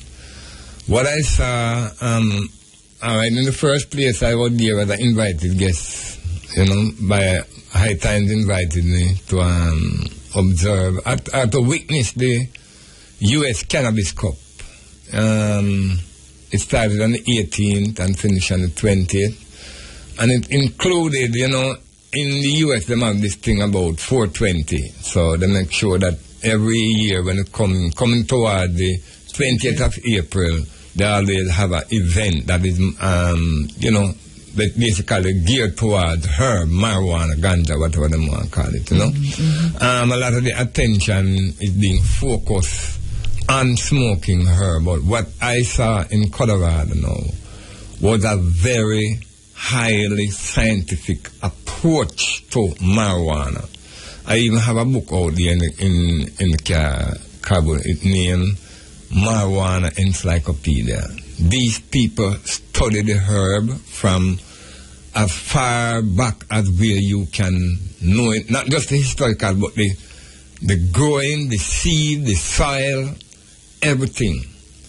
So that was there. But also what I saw is that, and this is where Jamaica has a great advantage, the herb grown in Colorado had to be grown under light.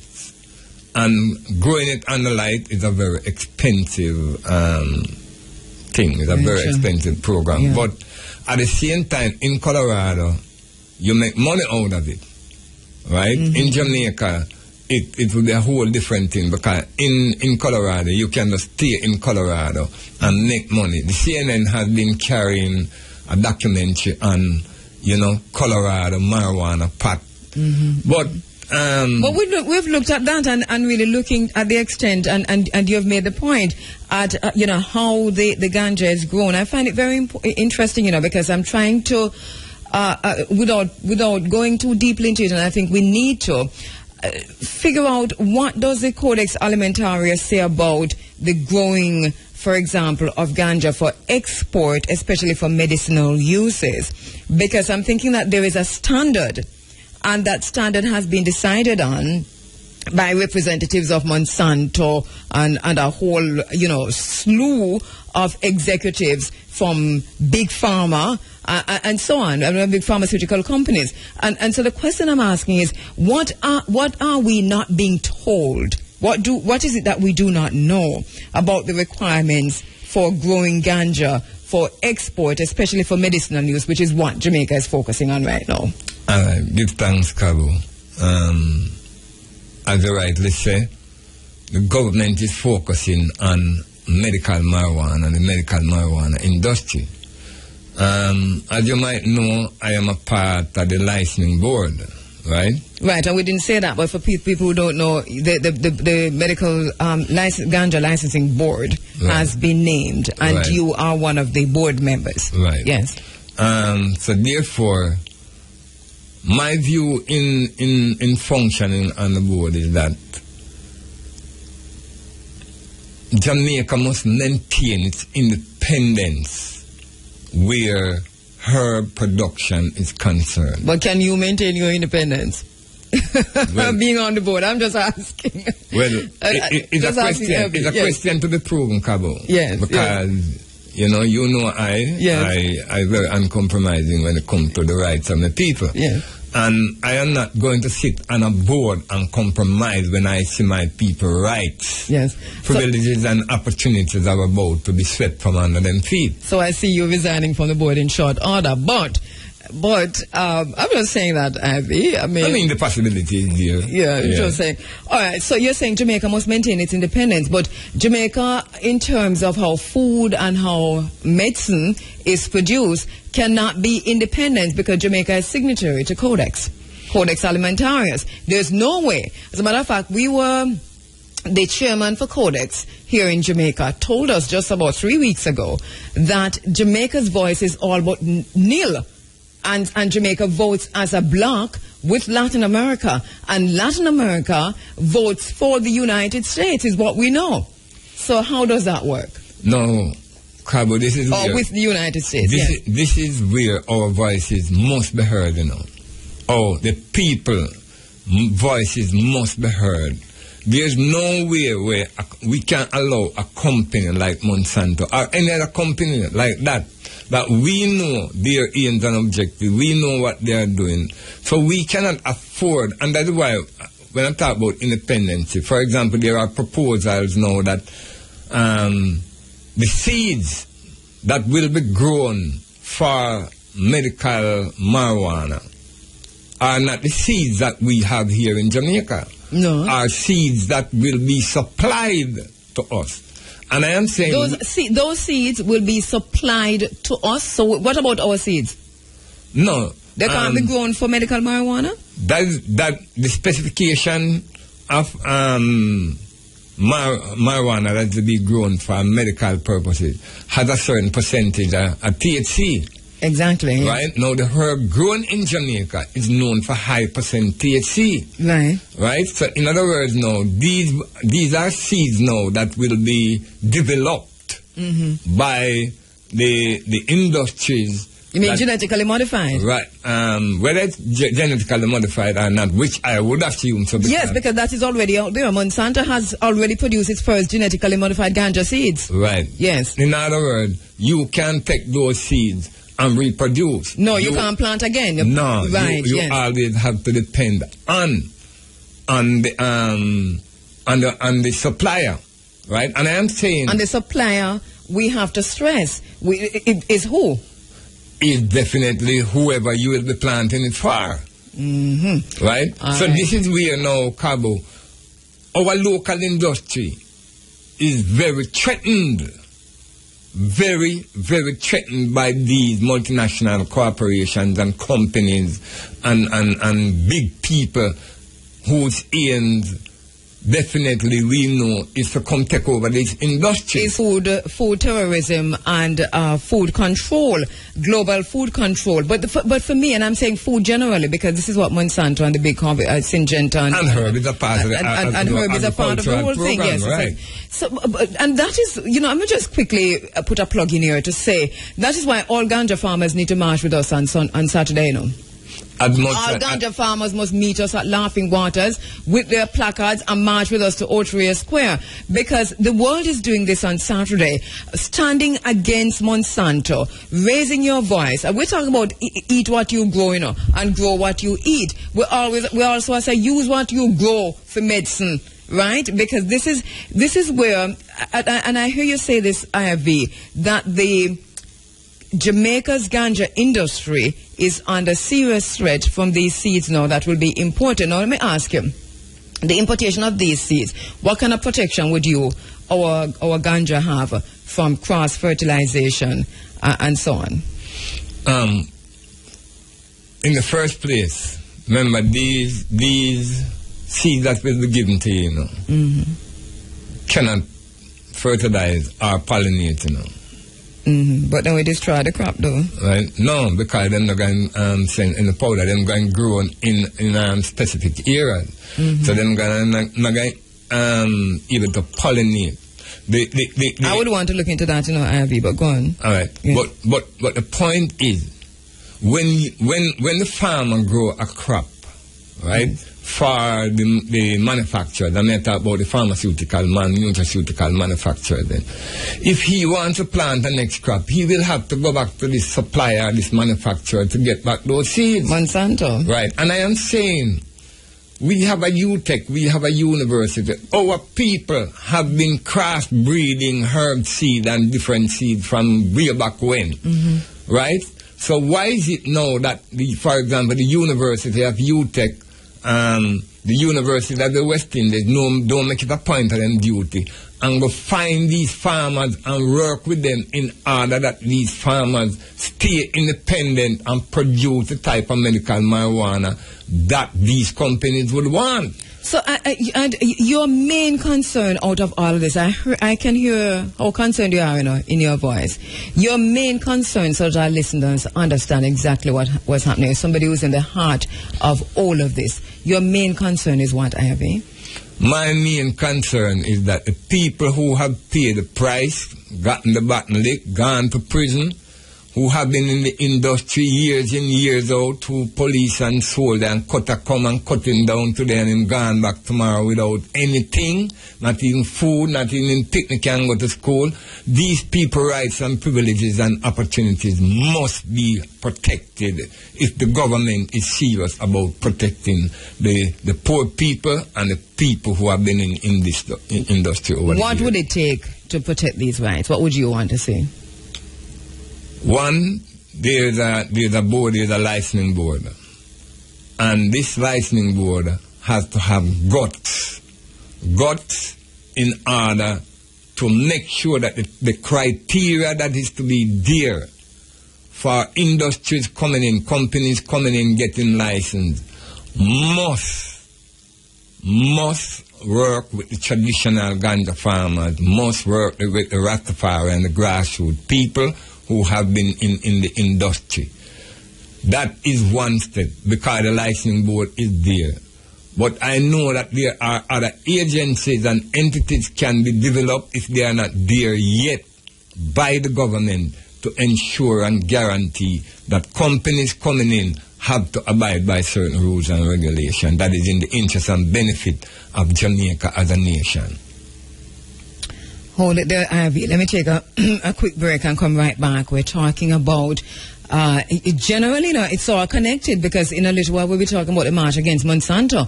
But as you hear, this is directly connected to all the issues relating to genetically modified products, relating to the control of the food industry, the medical industry by big pharmaceutical companies, and the genetically engineering corporations. Now 7:53, and my friend Dermot Morris has sent me a note on Facebook. Hungary destroys all Monsanto GMO cornfields. Hungary has taken a bold stand against biotech giant Monsanto and genetic modification by destroying 1,000 acres of maize found to have been grown with genetically modified seeds. According to Hungary Deputy State Secretary of the Ministry of Rural Development. And it says, unlike many European Union countries, Hungary is a nation where genetically modified GM seeds are banned in a similar stance against GM ingredients. Peru also passed a 10-year ban on GM foods. Almost 1,000 acres of maize found to have been grown with genetically modified seeds have been destroyed throughout Hungary. And let's see what happened. GMO maize has been plowed under.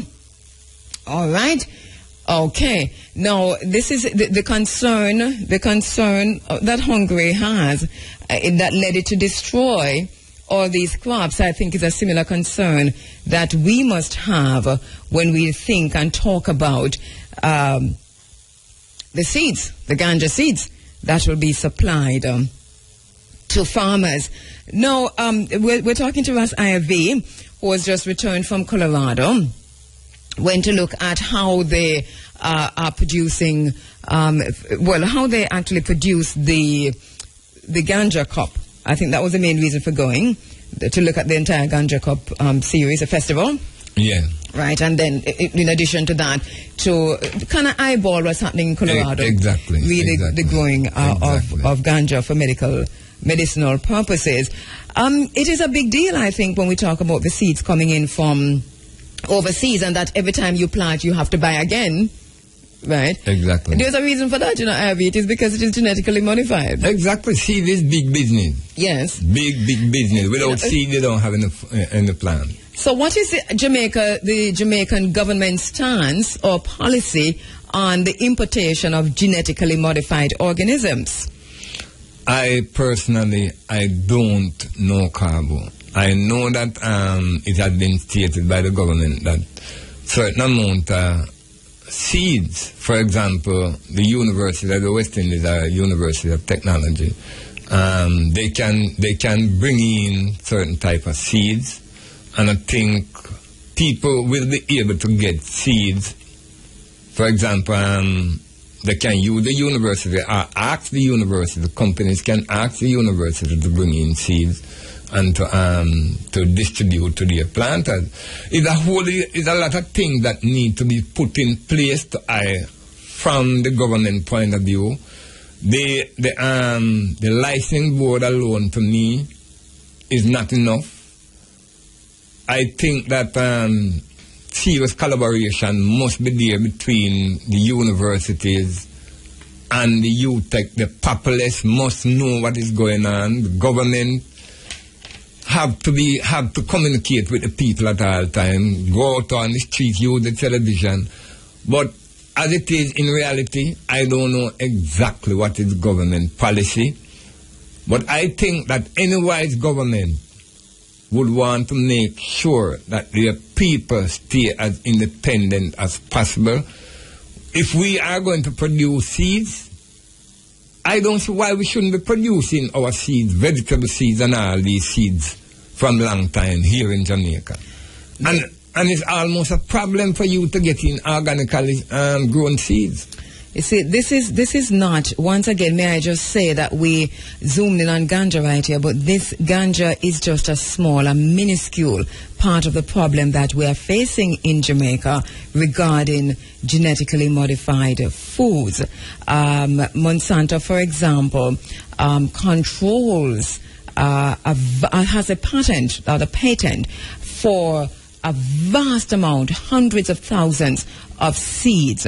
And this is where I keep talking, Ivy, about the mark of the beast and the 666, because it's a thing we used to hear when we were growing up, that you have to have a mark in your forehead to buy and sell. And this is exactly what we see happening. It might not be a mark in your forehead, it might not be 666, but it definitely is what is happening right here now. It symbolizes something. Yes. Yeah. Yes, and we might have got add up Monsanto name if it come up to 666 or something. But basically, it is what we have always feared, that you are going to have a special license to buy seeds. And part of the global food shortage that we're seeing, as I'm going to argue in the bottom line, is really a design. It is food shortage by proxy. We're going to see a similar thing happening to the ganja industry in Jamaica, where we're going to turn around and wonder, but what happened? Just like how we ask, what happened to the red corn what we used to have?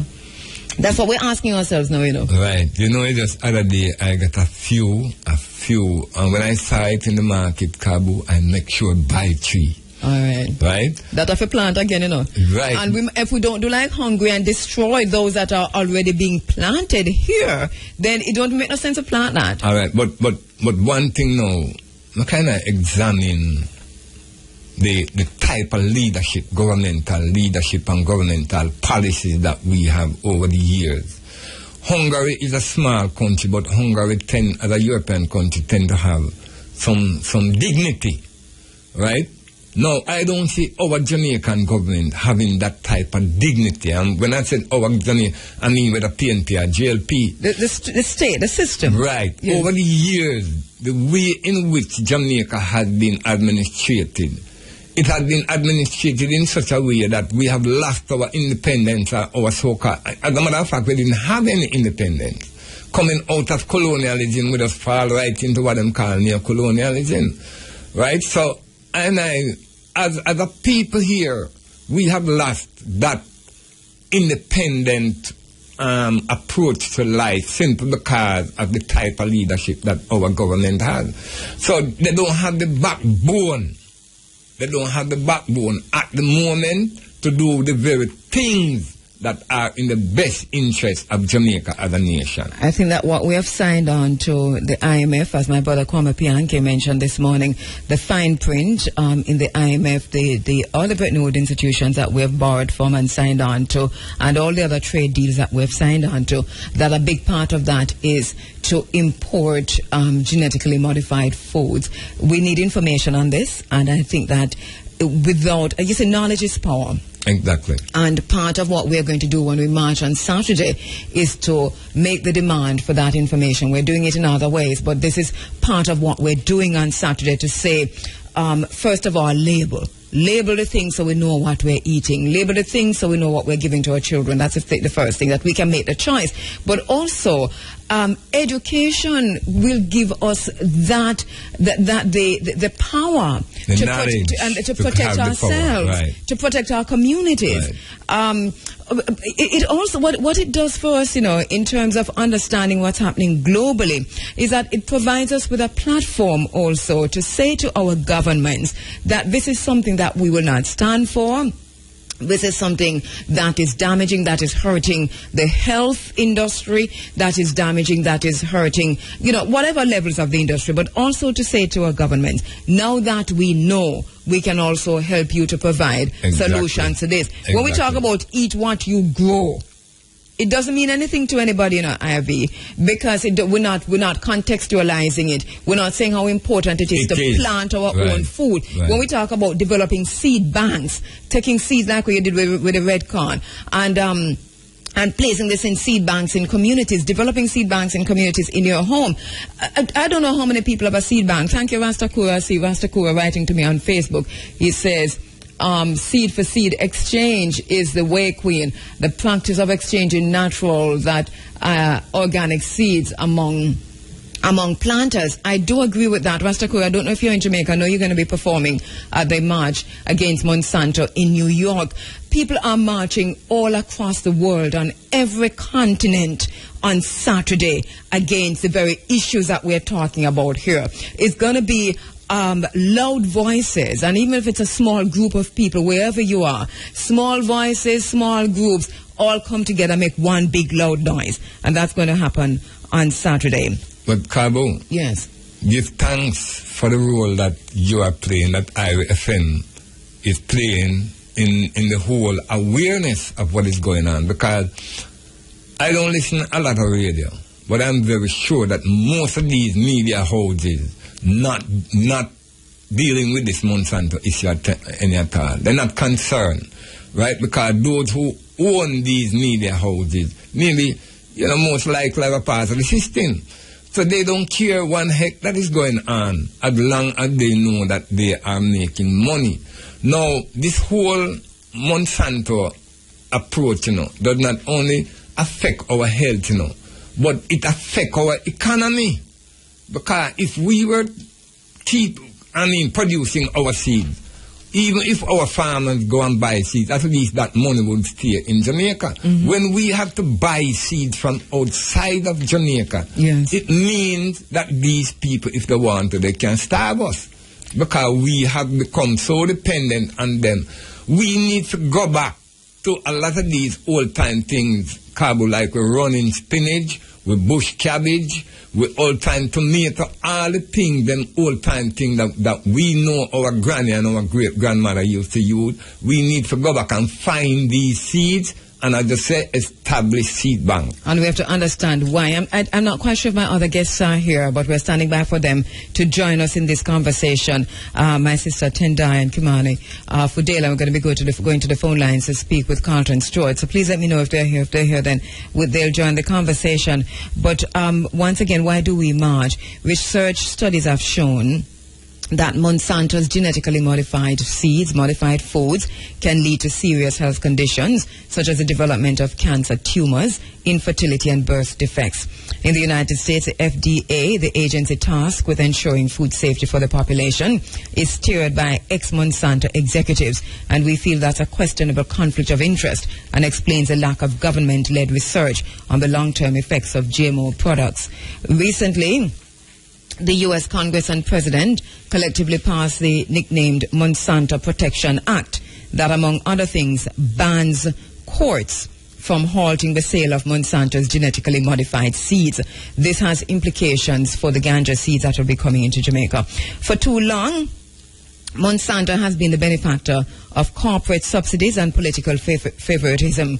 Organic and small farmers suffer losses while Monsanto continues to forge its monopoly over the world's food supply, including exclusive patenting rights over seeds and genetic makeup. Monsanto's GMO seeds are harmful to the environment. For example, scientists have indicated that they have caused colony collapse among the world's bee population, and that is quite true. We see that happening right now. We're about to have a colony collapse of the ganja industry in Jamaica too. Well, Kheru, that is what I am not going to stand for, and I know I am not alone. Our people are here, and I think they are very serious in keeping this industry alive and keeping it in the hands of the people. We're going to take another quick break as we welcome organizers and farmers and so on into the studio. Right now, we're going to be talking in the next few minutes about the March Against Monsanto, which is scheduled for Saturday, May 23. It's a global march, and if you go to the website March Against Monsanto, you'll see the hundreds of thousands of marches that are planned for cities across the world, including right here in Jamaica in Ocho Rios. We're marching from Laughing Waters to the Ocho Rios Clock Tower against Monsanto, against genetically modified foods, under the banner, Eat What You Grow. We are encouraging the ganja farmers to join us in this march. Everyone to join us in this march. It is for the future. Free Africa. Running Africa ni. Ahaye Jamaica. So what take kakase boso kadia. Ewo IRA FM. All right, welcome back. You're inside of the Africa Forum. It is Running African, joined now by my sister Tendai Fudel, Kimani Fudel, and of course we're going to be going to the phone lines to speak with former president of the National Consumer League, Carlton Stewart. Tendai is a Pan-Africanist farmer, community activist and business owner, and Kimani, of course, a karate instructor and a farmer. And joining us also, Chris Binns, Rasta Chris Binns, organic farmer. Thank you so much. Rasta Ivy is still with us. Thank you so much for coming in. Tendai and Kimani, of course, also part of the organizing team for the March Against Monsanto on Saturday, May 23.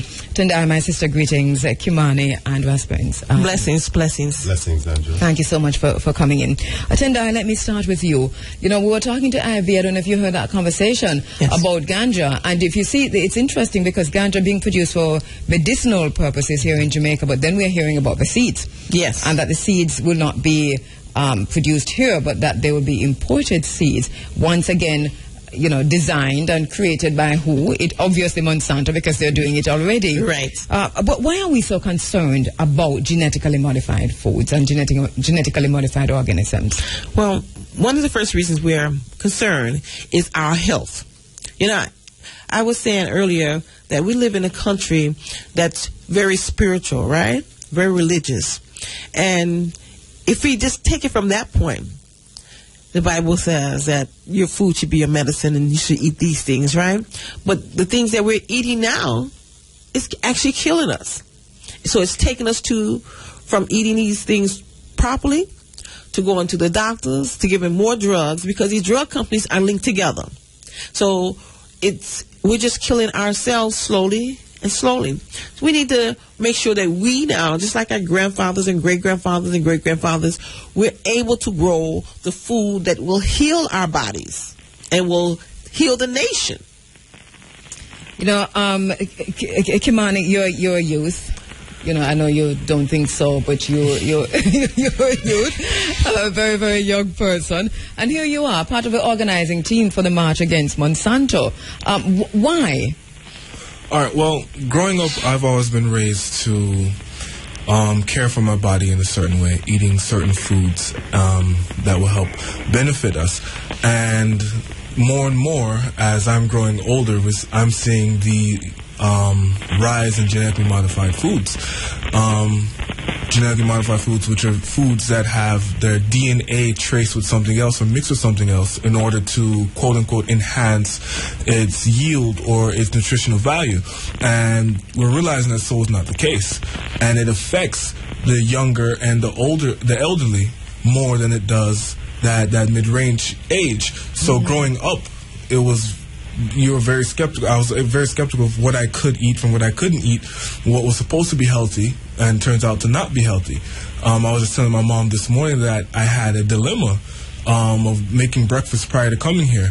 I was deciding would I have eaten cereal, which is genetically modified corn, with the genetically modified soy that I would use for the milk, and the genetically modified sugar beets, which is for the sugar.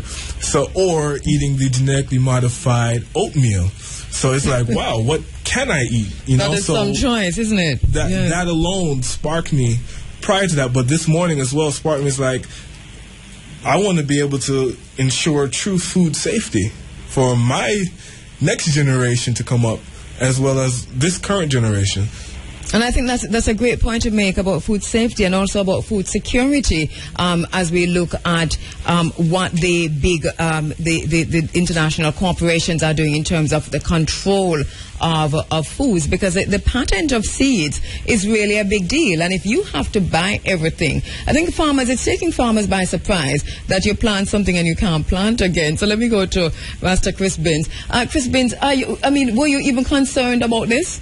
Yeah, very much. Talk to me about that and what made you aware of what was happening. Well, Rastafari, we always thought about ITAL farming, which is without sprays, fertilizers, using seeds that have been around for generations that, you pass down from one family, son to father to son, and you keep passing it down.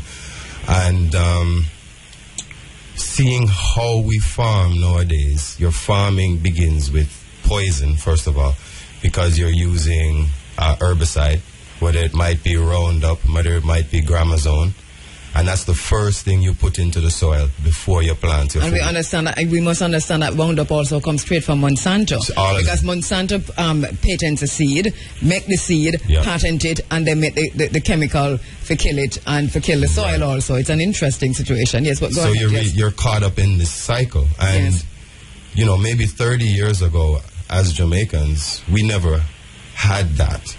Maybe 40 years ago, I say probably in the 70s, where we used to save the corn seed, used to save your peas, your yam, you pass down from generation to generation. And even yam now is GMO, because they're changing the genetics so that you get a smaller yam that is better for shipping or stuff like that. So and cassava, which we are being told to plant, genetically modified. Yes. They're having a big problem with that in Nigeria and some other parts of West Africa. So I find it very interesting. What do you do as farmers? What do you do? Well, the first thing is farm health starts with your soil.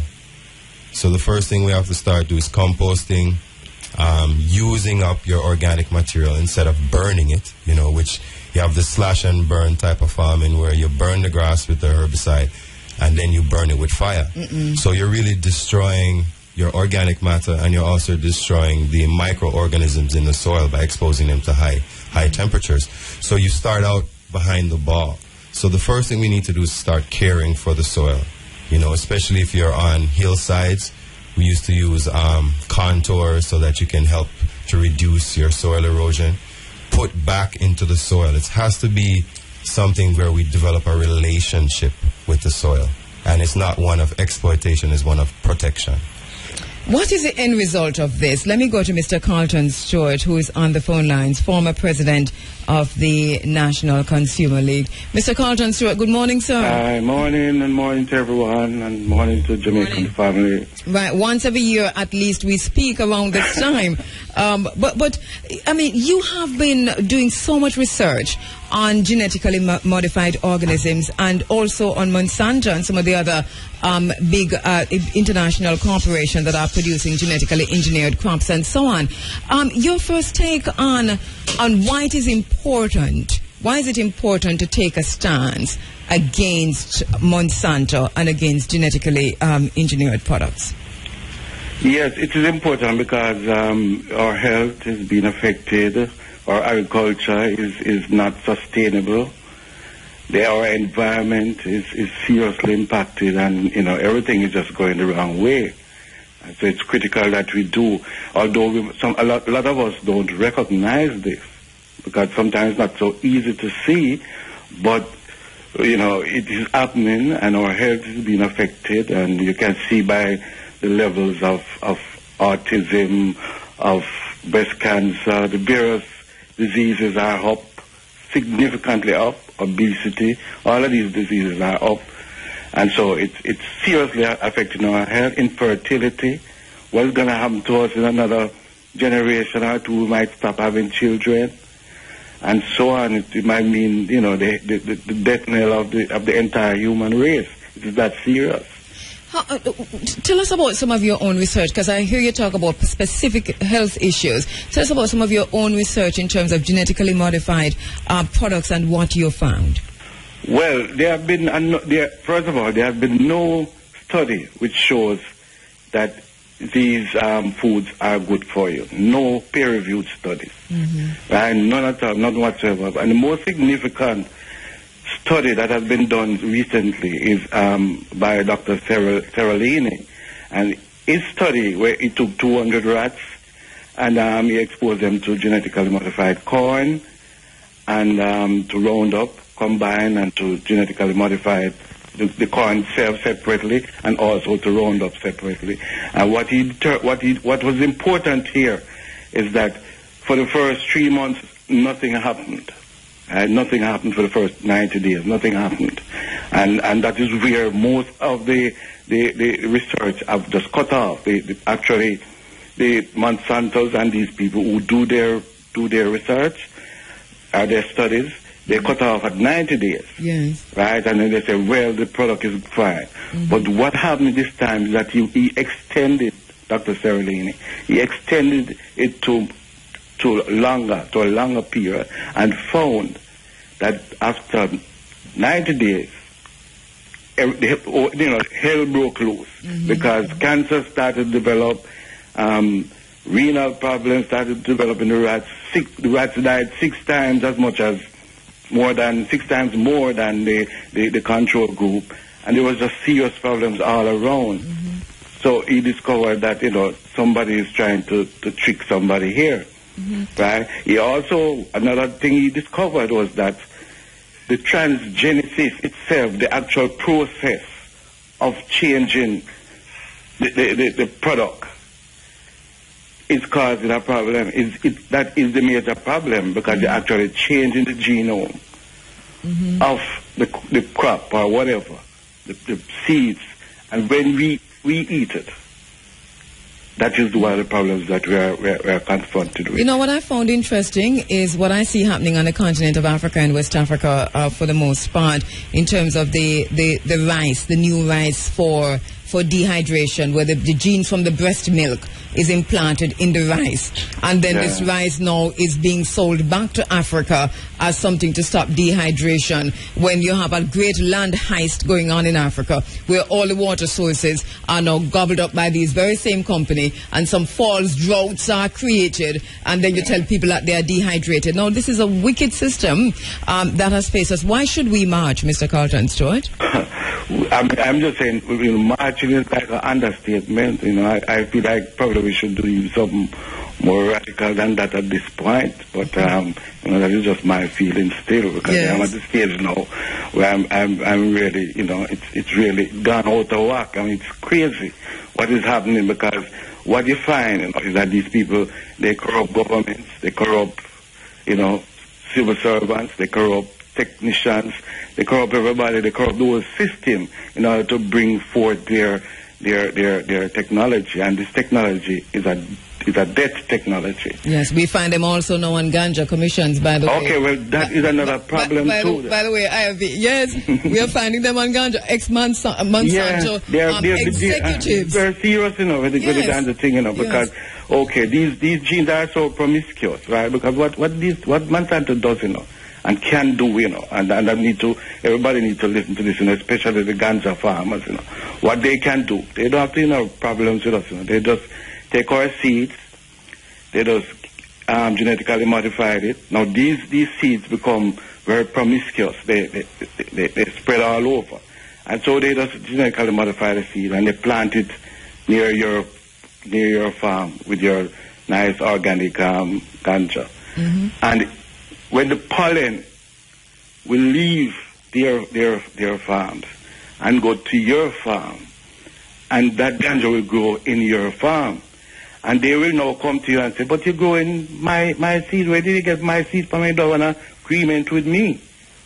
Right? And you say, but I didn't plant it. They say, yes, but you must have planted because here it is. And it might sound far-fetched, but it has happened before where Monsanto... 400 times in America, and Monsanto has always won. Yeah, and they have sued farmers. Yeah, they always win because even if they feel they can't win, they can outstay you.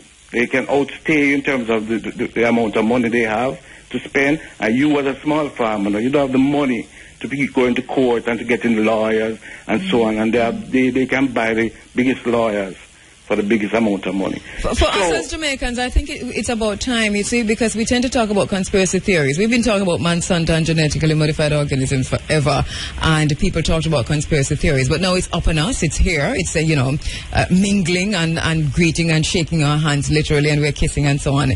All of it, we solved the dilemma that Kimani had. Whether you eat genetically modified cereal or genetically modified corn.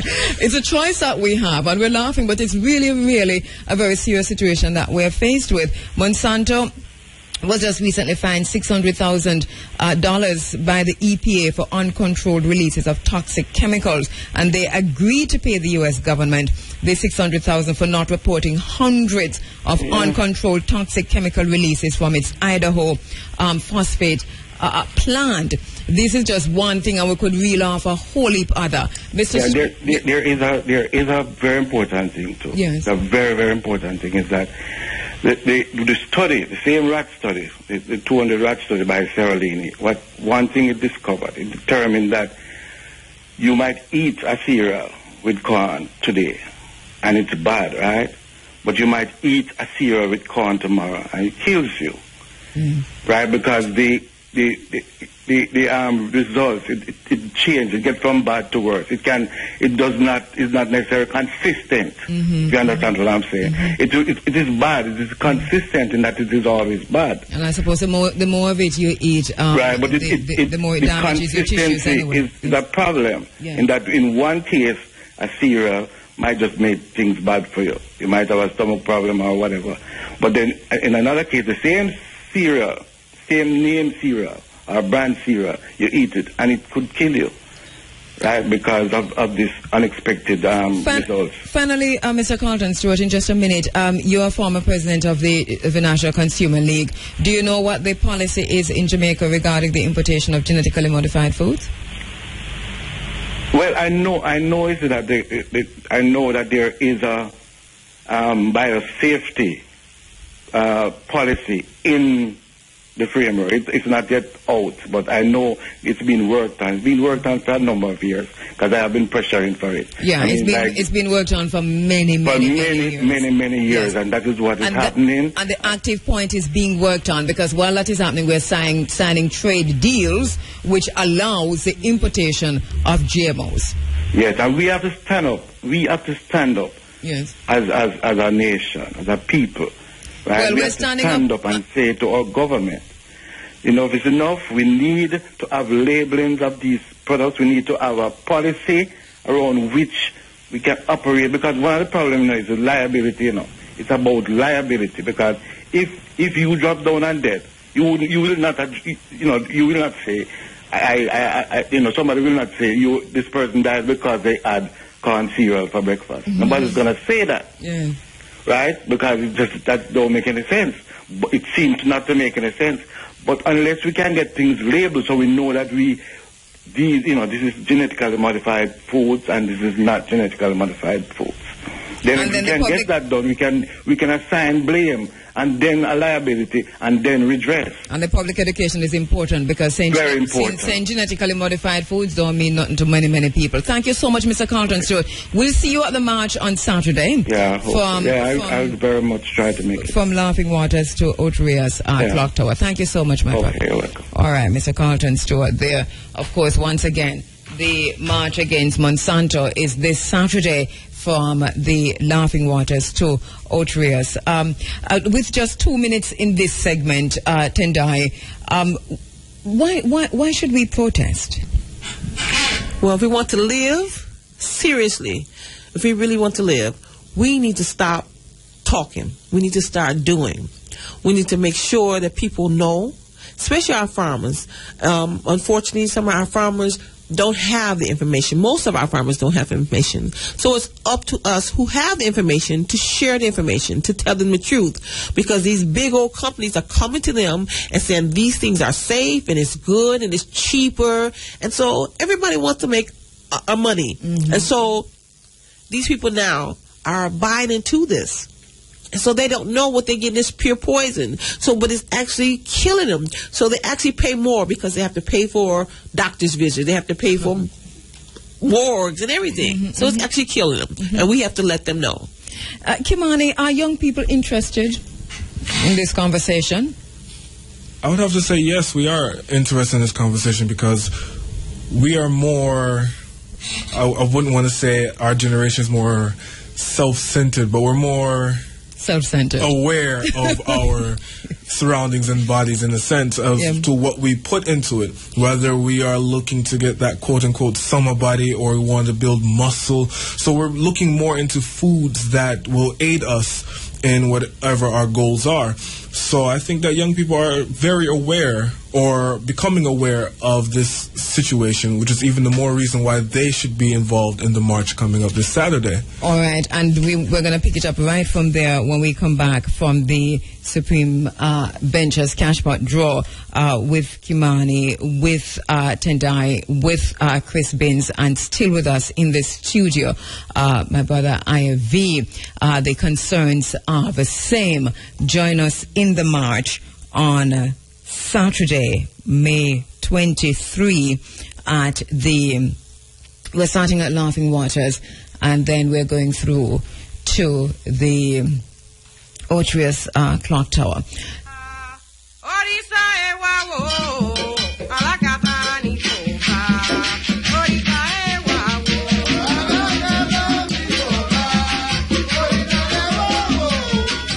Time on Irie FM, now 8:30.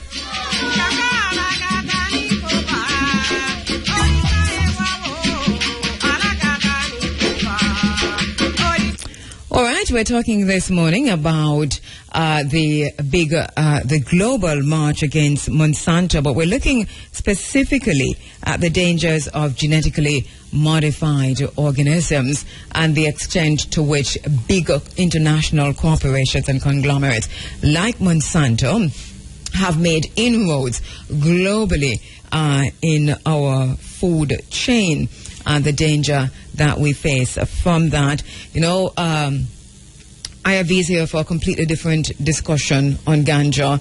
His major concerns are pointing to exactly the same issue that we're discussing here, which includes protecting Jamaica's ganja industry. Just listening to what we've been discussing so far, IRV, and I know that you've been on top of these conversations for a very, very long time. What would be your advice, though, to the Jamaican government regarding ganja for medicinal purposes?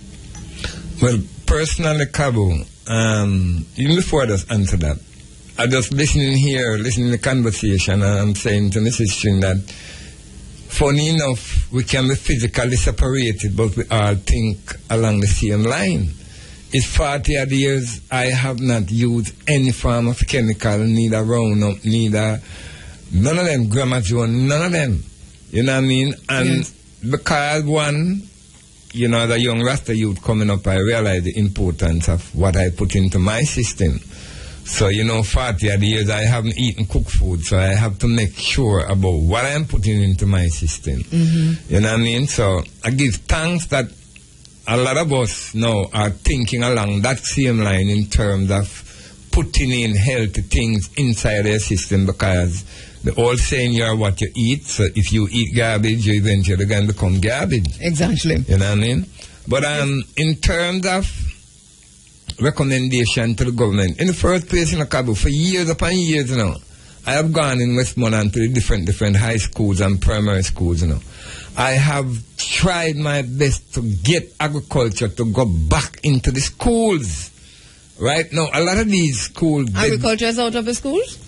Agricultural science is out of the school? No, not that the agricultural science, but the practical aspect. I think every school, as long as they can have a farm, Cabo, they should have a farm.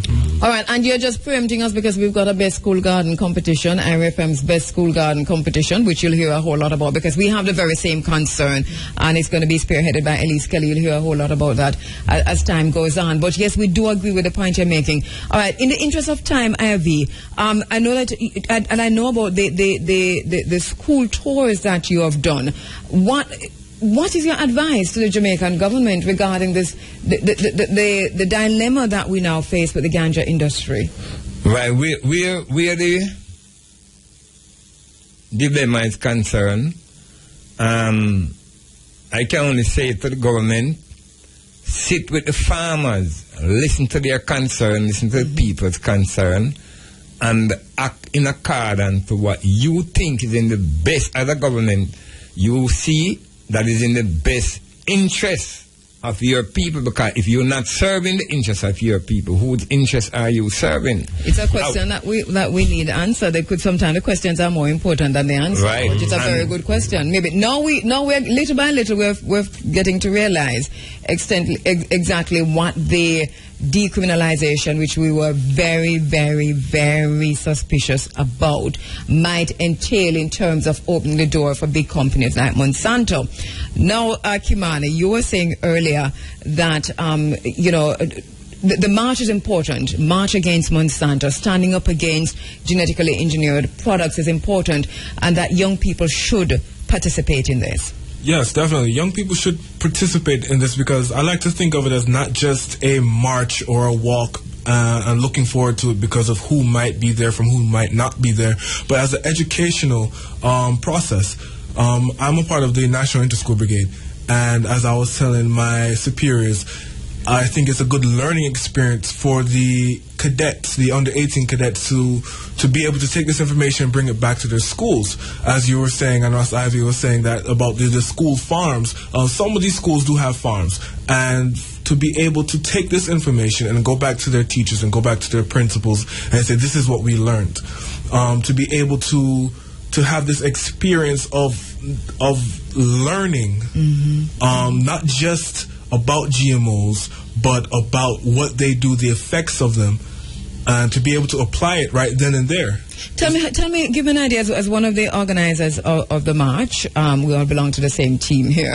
What's going to be happening on Saturday from your perspective and the youth perspective? All right, what's going to be happening is when we're going to have our information widely visible, plaques, shirts. The information is going to be there for those who are participating, those who are driving by, those who are walking by, bystanders. The information is going to be there. We're going to be speaking out on the information that is presented against GMOs and Monsantos. So we're going to carry this information all the way to Ochiris, where we're going to we're going to send it out all over Ochiris. And it's going to be known, we're going to use that as a central point. I love that, a public education campaign right there on point. Because you are concerned, and so too is Tendai, about the information reaching the people at levels at which persons can understand. In other words, speak to the farmer, speak to the young person. And that's a great concern of yours also, Tendai. Yes, it is. Because too many times we get persons talking to the farmers, but they're talking above their head and they don't know what they're saying. It sounds cute, it sounds pretty.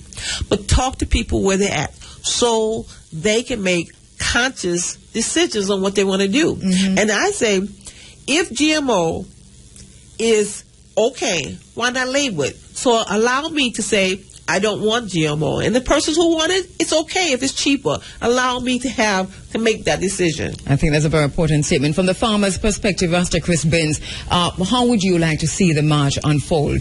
And thank you very much for being part of the organizing committee, by the way. Give thanks. I wouldn't have it any other way. Well, definitely we want to call out all farmers, ganja farmers, yam farmers, whatever you're planting.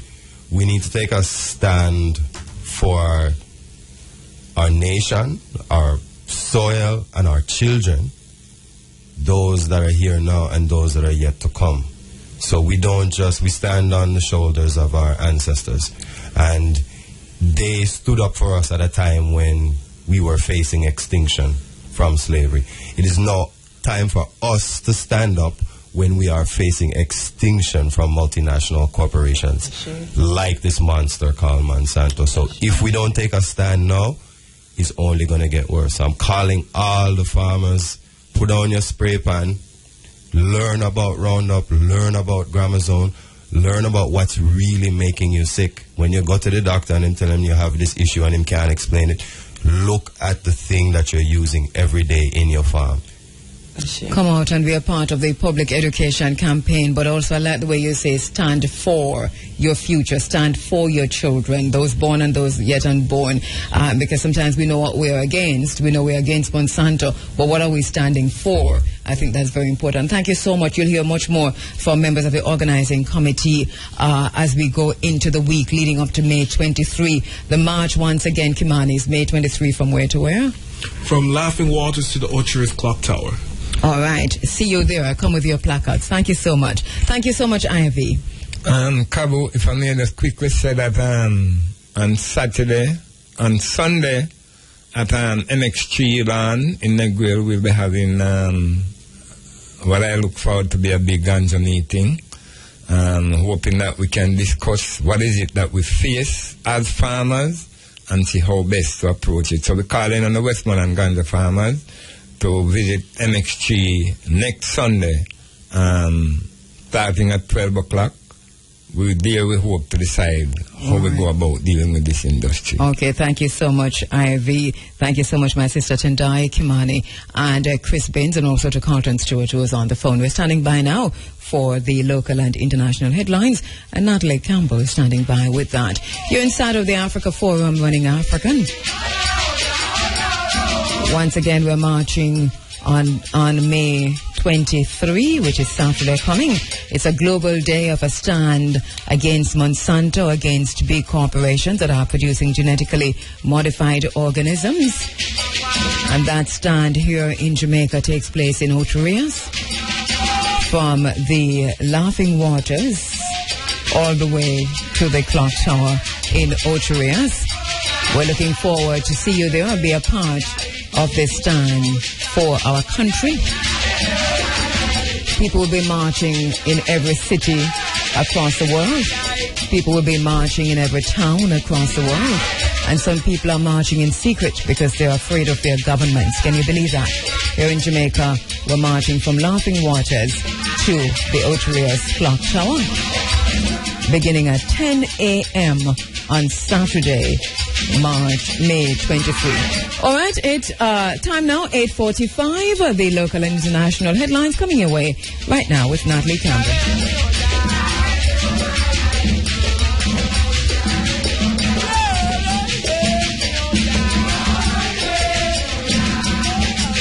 Non-aligned News Voice. Good morning. I am Natalie Campbell with the local and international headlines. 50 children will parade as professionals to depict various careers in Jamaica at the National Workers' Week and Labor Day Thanksgiving service this morning at the Greater Grace Temple in Kingston. Workers' Week 2015 commences today and culminates with Labor Day activities, which will be observed on Monday, May 25 and not Saturday, May 23. The service, which begins at 11 a.m., will be held under the theme Labor of Love, Nurturing Our Children. Chairperson of the Committee for the Promotion of National Religious Services, Dr. Patricia Holness, said the children selected from primary and infant schools in Kingston will lead a procession into the church before the service. The event is being organized by the Committee for the Promotion of National Religious Services in collaboration with the Ministry of Youth and Culture. Prime Minister Portia Simpson Miller will lead a child protection campaign across the island to engage citizens on ways to prevent child abuse. The campaign is to start on May 28 in Clarendon. Youth Minister Lisa Hannes said the Prime Minister will outline what the government is doing and has done to arrest child abuse and to protect children. Last week, the government announced that it was looking at introducing tougher laws for the abuse and neglect of children. Ms. Hannes said amended legislation will see greater scrutiny for parents and guardians, as well as community members who know of children in need of care and protection but fail to make reports. Meanwhile, Prime Minister Portia Simpson Miller will address issues affecting children in a broadcast to the nation this evening. A medical mission from China is expected to visit Jamaica for the first time tomorrow. Health Minister Dr. Fenton Ferguson says the Bright Journey Medical Mission's visit is another demonstration of the strong partnership between the government and China. The team is to leave the island on May 28. Comprising 6 medical doctors and nurses, the team will provide free cataract surgical operations, clinical activities, and carry out academic exchanges with Jamaican health workers. The team will be based at the Kingston Public Hospital and expects to perform 200 surgeries. The Chinese government will also be donating equipment and supplies for the ophthalmology department at the hospital, valued at over $390,000. The University of the West Indies, UWI, is to conduct an island-wide survey on behalf of the Technology Ministry to determine why the country has been losing its ranking on the World Telephony Penetration Index. Technology Minister Philip Paulwell says after 15 years of liberalization and Jamaica leading the region, the country has slipped in the ranking. He says there must be some explanation for this because Jamaica has virtually become a mobile marketplace. The minister said the decline in the ranking is not fully understood, as there has been much improvement in the telecommunications sector. He added that those doing the ranking are not fully aware of the level of changes taking place, the increased access by Jamaicans, as well as being provided with essential data critical to determining the ranking. Mr. Powell said he's sure that after the survey is completed, the findings made known and the data is presented, the country will once again be the top destination in the region for information and communications technology, ICT. In news overseas, an advisor to the Libyan government has told the BBC that Islamic State fighters are being smuggled into Europe by gangs in the Mediterranean. Abdul Basit Haroun said smugglers were hiding IS militants on boats filled with migrants. Officials in Italy and Egypt have previously warned that IS militants could reach Europe by migrant boat. However, experts have cautioned that it is very difficult to verify or assess such claims. Egypt has executed 6 men convicted of carrying out an attack on soldiers last year. The 6 men who were hanged were accused of being members of militant group Sinai Province, which has pledged allegiance to the Islamic State. They were found guilty of killing 2 officers during a gunfight in March 2014. However, rights groups had called for a retrial for the 6 men, arguing that the court process was flawed. Human Rights Watch and Amnesty International said 3 of the men were in custody at the time and could not have carried out the attack in Arab Sharkas, a village north of Cairo. Those were the local and international headlines. Newsglass at 11:45 from the IRI FM newsroom. I am Natalie Campbell. I remember one blogger saying something on the IRFM Facebook page about when you do things for yourself, whatever it is that you do will die with you. Yes. But when you do things for others, and it touched them in a positive way, yes, it live on long after you die. It lives forever. And really and truly, this is an initiative that was a what we call a material manifestation point, but that and as Mr. Simpson reminds us that the work starts or continues now, after the crowd, after we have all come out. Certainly. What do we do now that when we leave here individually and collectively? Because it's important, that you have the marches and the meetings and so on. Yes. But when you go back home, what do you do? Yes. After the march, then what? Then what? After the march, then what? You forget those principles on which you met, on which you marched? Exactly. Yes. Very good question. Let's go to the phone lines, and you'll just stay with me since you brought us there a little prematurely. To Mr. Rayan Simpson, principal of Belmont Academy, but also one of the founding members of the Respect and Protect Our Children initiative. Mr. Rayan Simpson, good morning, sir. Good morning, Angela, and good morning to my sports friend. Yes, morning to you, sir. Mr. Dwight Fraser was looking forward to being part of a team, but he's still very excited that is why I didn't refer to him by name, because he wasn't there, but I understand that he had to work. All right, Rihanna, a quick look back at what happened on Friday. We're seeing the pictures, we're seeing the social media posts, and really an outpouring of support in terms of the people who turned out physically to be there in Westmoreland. Your own thoughts on what unfolded on Friday? Well, I'm just overwhelmed by the support that we received on Friday. I think Westmoreland and Jamaica on a whole really showed that they are fed up of what is happening with our children in terms of the brutal treatment of our children. And so they came out to send us a very profound and strong message to the abusers and to other well-thinking people that we will stand up in defense of our children. And I'm happy about that. Yeah.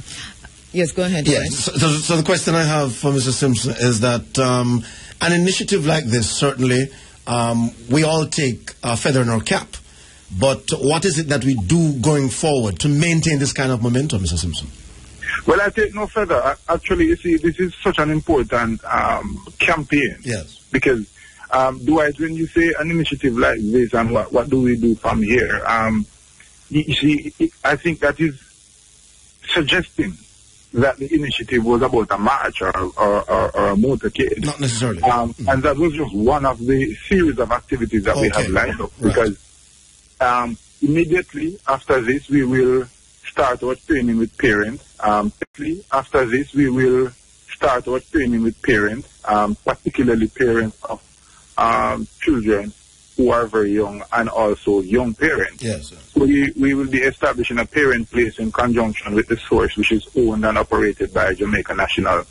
And we will be engaging the taxis and the motor buses operators in terms of handing out CDs and offering them the opportunity to play holistic music while they travel with the children on the road. Certainly.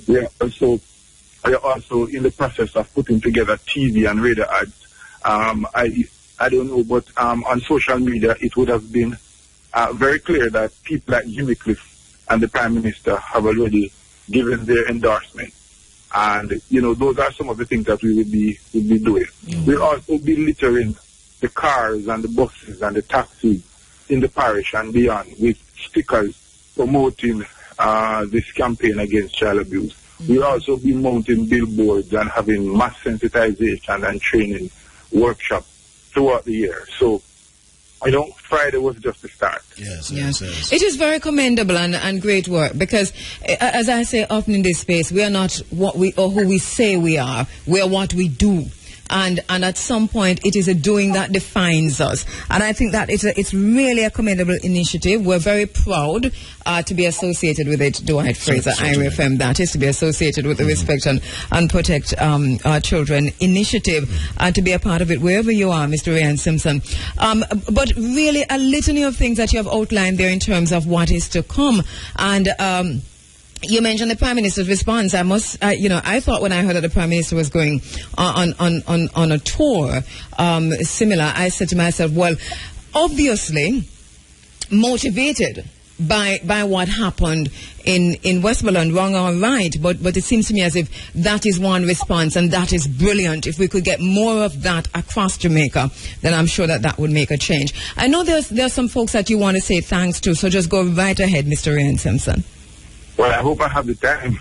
But I want to thank all the schools, the churches, the groups, and the NGOs, Jamaica for Justice, Voice for Jamaica, Kingswood CDC, the Church of Latter-day Saints, Manning's Cadet, Tivoli Marching Band, the Combined Cadet, Mild and Mellow, Coretta Spence from the JCDC, our very Reverend Custos for the parish, Mayor Moore, Superintendent of Police, the MP, Mr. Vaz, the keynote speaker, Ms. Lisa Hanna, Warrell King, Dennis Miller and Amber, and the Ellis Kelly from IRFM, Don P as well, Bongo Herman, Stepper Nesbeth, the Foster Triplet, Singer J, Queen Ifrika, and Tony Rebel for giving so generously of their time and talent. RPC Band comprising Dwayne and Richie and others. Miss Leng from Godfrey Stewart High School, who practiced the choir for weeks. And the mass choir, you should say the mass choir. 220 strong. 220 voices. Wow. That would have taken would have taken a lot of effort. So we really want to salute the efforts of Miss Leng. Yes. Sir W1 for videoing the event, so we will have it for posterity. New Life Apostolic from Negril. And Andrea, I know that time is short, but I must mention some other persons who really, really assisted us. Without them, we could not have done it. IRFM, the number one station in the world. And you're not saying nothing until you hear it. Thank you. Mr. Anderson from the Life Call Ambulance Services, he did a tremendous job. He was on call for the entire day, so that we would have been able to respond to whatever medical circumstances that might have arisen.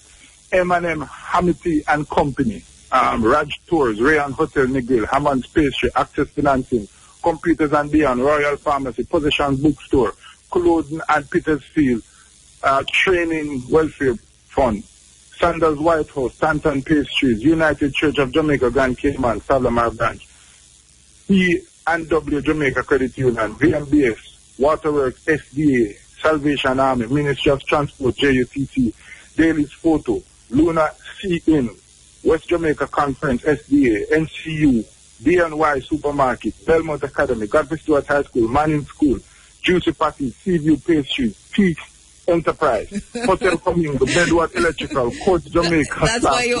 JPS, Parish Council, South Harris, Couples Resort, swept away, Brett. There you go. Poor photography. I really have to say thanks to those. And who you haven't called noise, that is me, stop you. Well, I have to say thanks to Vicky, Brentley, Benny, and Shabby for helping to clean up the place afterwards, because sometimes, we overlook these people. That is quite true. That is quite true. That is quite true. All right, well, keep us informed, Ryan, about what's happening so that we can also inform our listeners, and where persons are required to be at, that we can encourage persons to be there. But thank you so much, and thank you for spearheading this and doing such a brilliant job. And thank you so much, Andrea. Thanks to the Irie crew. Thanks to the entire Jamaica and Westmoreland for coming out. We love and respect not just the children, but all of you. All right. Yeah, man. More power to you, Mr. Simpson. Thank you, sir. Thanks to my RPC team. All right. Give thanks, Mr. Ryan Simpson there. Now, 11 minutes after 9 o'clock. 9/11. 9/11. See that, Dwight? 9/11.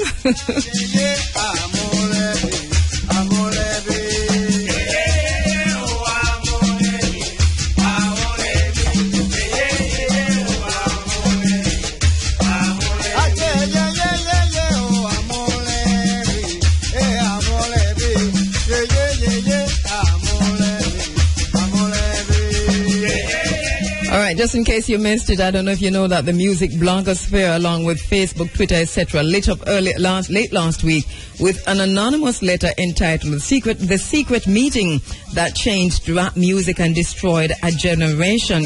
The unsigned letter, originally posted on the blog Hip Hop, is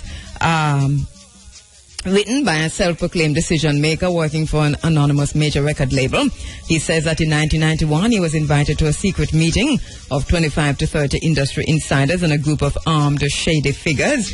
In brief, the insiders were told the record labels had invested in the recently conceived private prison industry, and in order to ensure profits for their new business venture, the recording executives were directed to promote gangster rap music, a genre that was just beginning to emerge at the time. By popularizing criminality, they would fill the private prisons and ensure their profitability. To the writer, this explained the rise of gangster rap with its themes of guns, drugs, bling, etc. throughout the 90s and the 80s, and resulting decline of socially conscious rap. Just in case you missed it, I don't know, but it could be a conspiracy theory. I don't know, but it's out there. It's one of those letters. It's gonna be like the Willie Lynch letter, because you know the Willie Lynch letter has been debunked. Could not have been written at the time that they said it was written. Couldn't have been written by anybody named no Willie Lynch, because nobody can be fined. So it has been debunked, but people still quote it, the Willie Lynch document. And I think this document is going to gain the same notoriety. Hey, just in case you missed it, we've reached 5,000 signatures in our petition. Our petition, in which we have petitioned the government of Jamaica to not to sell or not to give the Roaring River watershed to China. The petition is on change.org, on my Facebook page, and all over the social media. It says China has petitioned the government of Jamaica for parts or the whole of an 800-acre Roaring River watershed area in St. Anne, adjoining Dunn's River.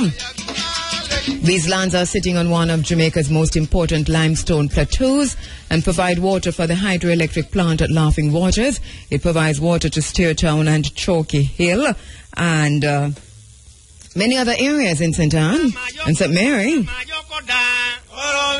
China, we're told, aims to build on these lands a resort or Chinatown, and in so doing will upset the entire water system in the Rio Bueno watershed management unit.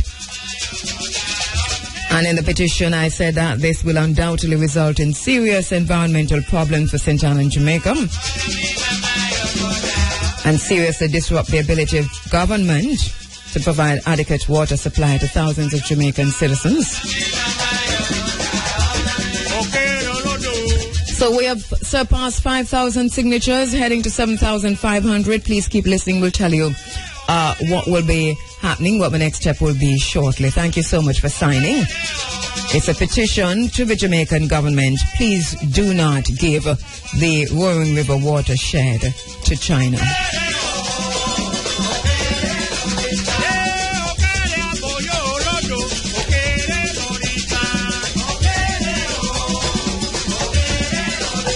Once again, reminding you that we're marching against Monsanto and genetically modified foods on May 23. We advocate for voting with your dollar by buying organic and boycotting Monsanto-owned companies that use GMOs in their products. We are advocating for the labeling of GMOs so that consumers can make those informed decisions easier. We are repealing the relevant provisions of the U.S. We're advocating for the repealing of the relevant provisions of the U.S.'s Monsanto's Protection Act, calling for further scientific research on the health effects of GMOs. We're advocating for holding Monsanto executives and Monsanto supporting politicians accountable through direct communication, grassroots journalism, social media, etc. We're advocating for continuing to inform the public about Monsanto's secrets, taking to the streets to show the world and Monsanto that we won't take these injustices quietly. We will not stand for cronyism. We will not stand for poison. That is why we march against Monsanto.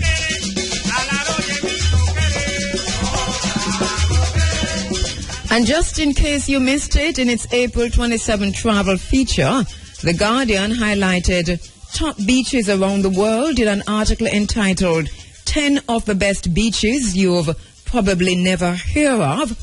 And it says that The rest of the world may not have heard of Winifred, but it's famous in Jamaica for the simple and quite depressing reason that it's one of the few remaining free public beaches on the island. The majority charge are for the exclusive use of resorts. The article continues, hotel developers have had their eye on Winifred for years too, but a 5-year legal battle ended in success for the local community last November when a court ruled that public access to the beach should remain.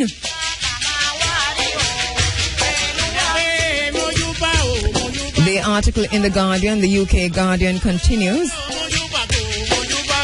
The sand is soft and white and the calm turquoise water perfect for swimming as it's protected by a coral reef. Watch local lads catch angelfish with their bare hands. Go on the weekend and see Jamaica play. Reggae pumping out, the sweet, smoky aroma of jerk chicken in the air. Beach shacks selling cold beer. Families hanging out and football matches. You might join in. So Winifred Beach featured as one of the top 10 beaches in the UK Guardian. And highlighted in that is the fact that a 5-year legal battle ended in success for the local community last November.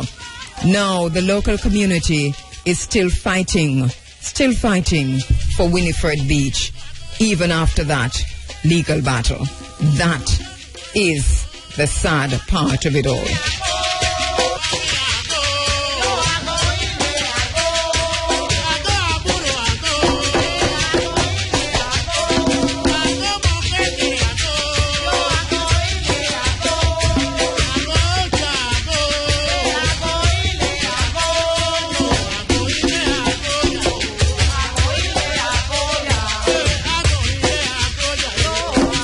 Sani yabawo busunyu kukuduru fo na baba ye memasem no ne wodo so ntim jakariye konya Ire FM so she running Africa yen ya kro no.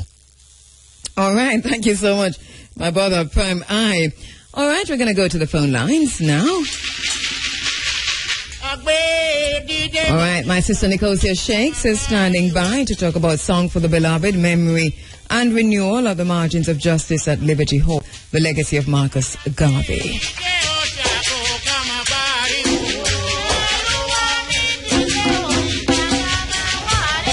Hi, Nicosia, good morning. Good morning. Okay. How are you? I am doing very well, and because we haven't spoken to you for such a long time, and because you're a member of the Running African family, tell us what you've been up to, where you've been. Well, I'm no longer at Liberty Hall. Yeah. I am a PhD candidate in Africana Studies at Brown University, which is in Providence, Rhode Island. So that's what I have been doing for the past 4 years, and I just became a part of this upcoming project. Okay, brilliant. Congratulations on that. And Thank you. So you're just here for a little while then? I am. My dissertation is on women's theater and activism in Jamaica and South Africa.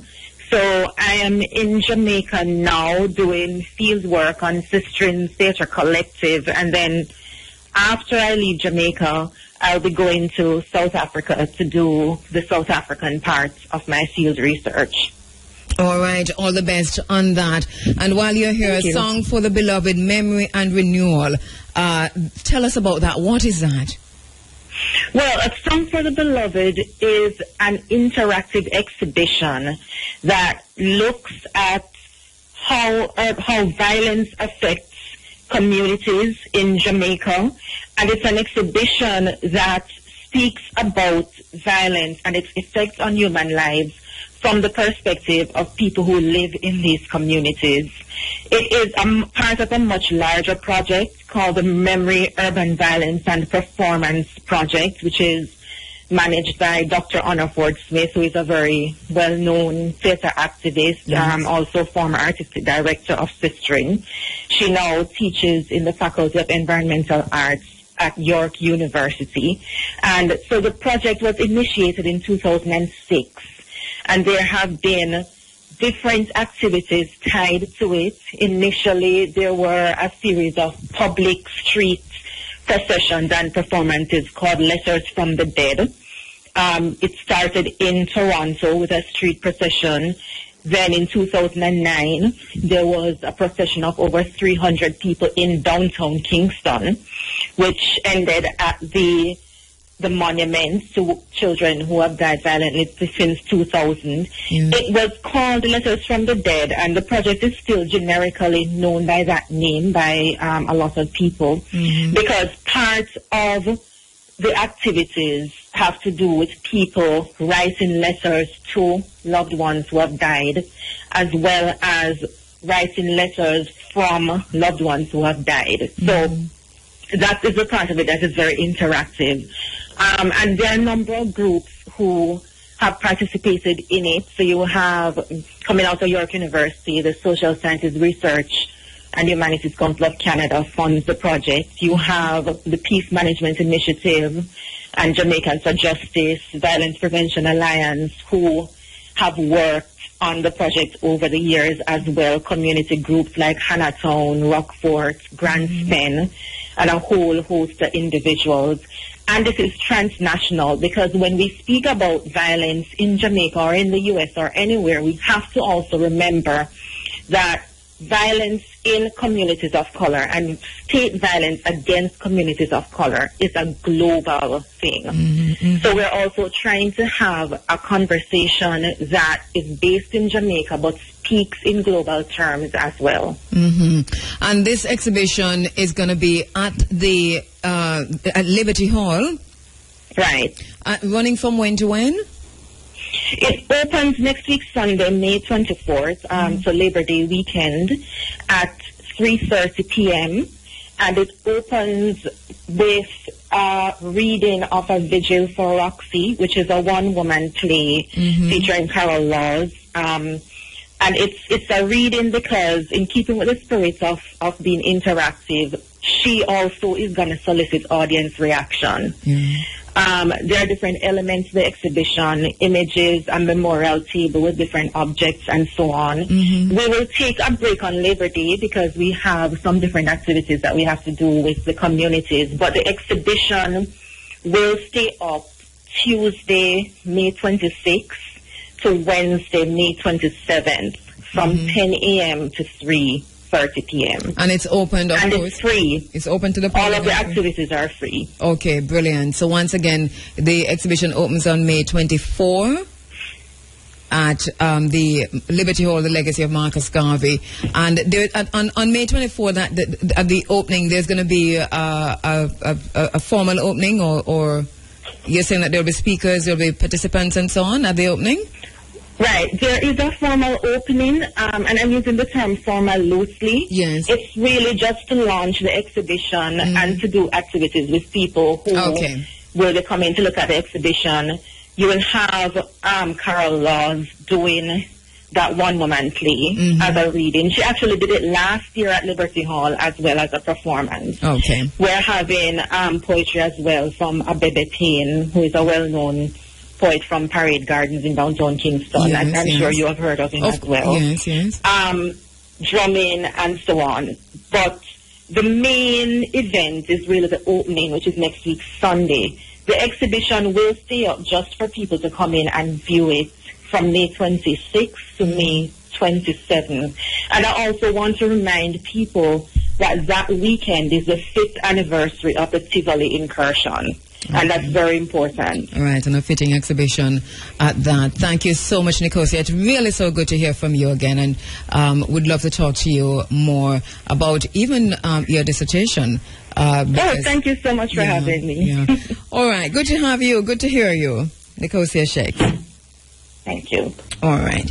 So remember now that Song for the Beloved, Memory and Renewal at the Margins of Justice. It's going to be at Liberty Hall, the Legacy of Marcus Garvey on May 24, 26, 27. An exhibition that combines different types of interactive art, visual and performing. The main theme, of course, is to have a discussion about how people in urban communities in Jamaica deal with violence. The project is called the Memory, Urban Violence and Performance Project and is managed by Dr. Anna Ford Smith and has been going on since 2006. Hey, thanks so much on social media. Michelle, Iridata at Iridata on Twitter reminds us that there's still some school gardens, that a lot of schools do have school gardens, and her school in particular has a school garden. And thank you so, Michelle, because it's true. You've always been posting pictures of the different things that you're planting and so on. So thank you for that. And by the way, other schools have posted pictures of what's happening on their school gardens too. All right, and that's just ahead of IRFM's own school garden competition, our own initiative, Best School Garden Competition, that's coming up later on. On Facebook, thank you so much for your comments. I'm going to be reading the comments in response to China in Jamaica, leveraging China, Jamaica. Frank Johnson says, if a woman or a man, for that matter, prostitutes him or herself, can that person make a claim for sexual exploitation? As a matter of fact, they can. He said the Chinese didn't come running to us for anything. We went there and invited them here. We offered them lands in exchange for their capital. We gave them contracts without the necessary due diligence to secure and protect our own interests. He says there is no partnership here, and without any doubt, we are not competing with or against China. That's why we're discussing this issue. Bassett Sekmet Ayabingi says, look forward to my Sunday morning ritual of chocolate tea and running African. Thank you, Bassett. Samantha Fraser says, responding to Frank Johnson, we who went, offered lands and gave contracts. And Paul Coley says, I don't know it. The people who elected to move our small state forward have difficulty learning from our past. Never in any such time as this, we must forget the history. Exploit. Damian Maluba Ashley says, more prosperity to you, Kabu. Clover Jones on Facebook says, China is just a reaper, not a sower, building to make profit, to have the world's largest army and have people in all country who control the production of food, manufactured goods and products, so they can get to the top by having spot at the bargain table. And she talks about counterfeit, the name brand and so on. And Frank Johnson is responding. He says, exactly, Clover Jones. Now they're going after our valuable resources. You can soon hear them say, them own Dunn's River, or NWC have to buy water from them. Shame. Our elected representatives are too dumb to realize the danger of where this is going. Why would the Chinese be happy to take lands that are rural and underdeveloped? They're shrewd business people. They don't invest and lose. And Warren Johnson says, colonization is just that, colonization. K. Ezekiel says, already broke off in Norbert 107.9. Okay. All right. Mertlin McFarlane. When will we stand up as a people? Are we prepared to stage peaceful protests? Are we ready to face those in parliaments on both sides of a fence and said, we have had enough? William Walker on Facebook says, clearing my mind from lies so I can put the truth in. Kabu, I'll be in my field waiting on IRFM. Good place to be, William Walker. Ian Mayer says, we have seen the enemy and it is us. Upton Thomas says, we'd like to see how we Jamaicans see colonialism in modern form. To the past one, we experienced from British. He says, China did not intended to colonialism. China is for trade and development for Jamaica and the world. That is China's ambitious future. We're going to learn more about China in this venue. So long live the friendship between China and Jamaica. Thank you so much. There are many more comments on Facebook. Thank you so much for posting your comments. On the social media.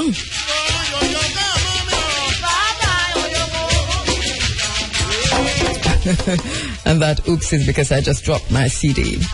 All right, so thank you for your comments on social media, on Facebook, on Twitter. Thank you for identifying yourself at Foursquare. Thank you for posting on Pinterest. Thank you for posting your pics on Flickr. Thank you for wherever you are. Tumblr, for those who are following me on Tumblr, on my blog. Thank you so much wherever you are on the social media. I appreciate that. And on the 107. Thank you so much. All right, the music you've been listening to for most of this morning Afro-Cuban rhythms, Africa in Cuba. We're going to play one more, and because this one is from my favorite African Cuban CD, so we want to take that, Ocean Lozun by Papo Angarika, and of course it is Cuba in Africa. All right, it's all reading as one long thing, so let's see.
Now, I do know that we have an African Liberation Day notice from Junior Negus, which I'm not seeing in my files, but I do know that there's an African Liberation Day notice from Junior Negus. So, Junior Negus, as soon as we can get that out, because I know you sent that to me, and I know that it should be in my files, so we're going to mention that. Stand by for the African Liberation Day notice. African Liberation Day, of course, is May 25, and you'll hear more about that as we go on. But I'm just checking for that notice, Junior Negus.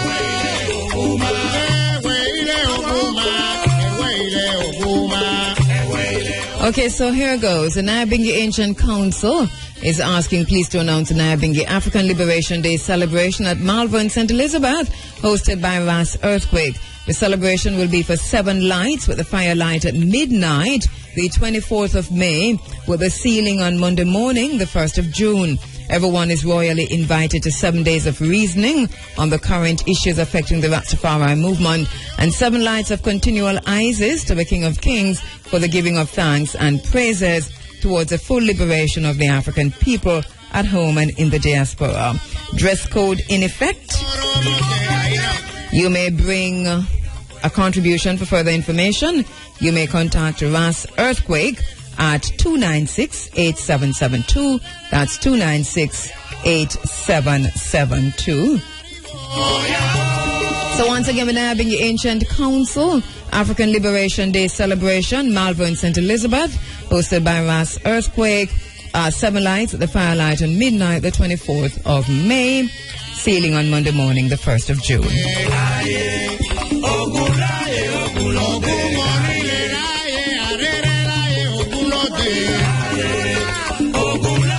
Hey, guess what? We're going to go into the bottom line right now.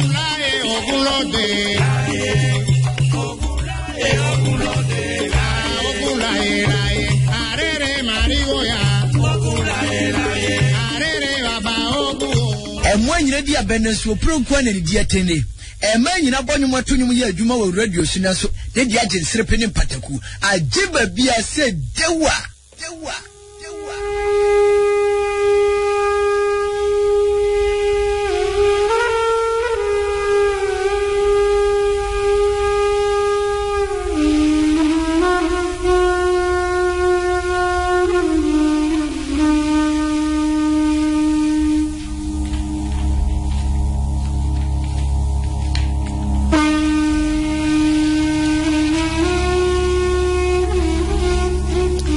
At 9:41, it's time now for the bottom line.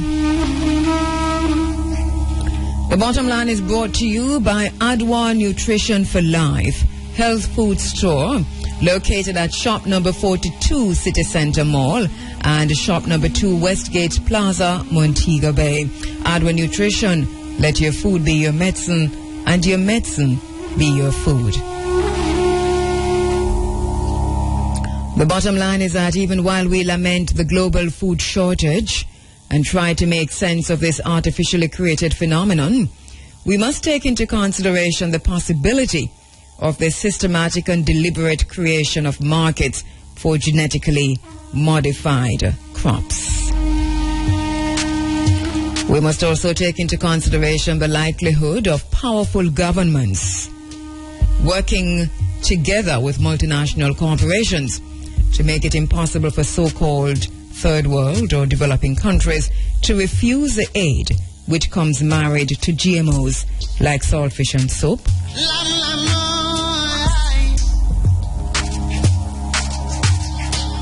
The bottom line is that genetically modified crops have grave implications for human health, the environment, and global trade. And if it is being forced on Africa, which we know it is very well being forced on Africa, we know that countries like Jamaica, countries in the Caribbean, are also now facing that music. Our choice is whether or not to fight its infiltration like Malawi or accept the consequences. A bit of history. In May 21, 2010, the United States Food and Drug Administration issued a nationwide alfalfa sprout recall because of a salmonella outbreak in 10 states. Alfalfa. April 27, 2010, for the first time in its history, the Supreme Court of the United States heard oral arguments on a case involving genetically modified crop made by Monsanto. The crop uses a genetically engineered herbicidal in alfalfa, known as, you guessed it, Roundup Ready. April 27, 2010, the Court of Justice of the European Communities was referred by way of a preliminary ruling on February 3, 2010. Cases involving Monsanto, SAS, Monsanto International, Monsanto Technology LLC, Monsanto International, SARL, Monsanto Agricultural France, SAS, Monsanto Europe, SA et al. The bottom line is that the debates here are relevant. We must stop and examine, like civilized thinking people, the scientific and political issues surrounding genetically modified crops and foods, the ethical and value issues, the legal and institutional implications of countries dumping GMO crops on developing nations, and then to determine the risk assessment and the societal outcomes.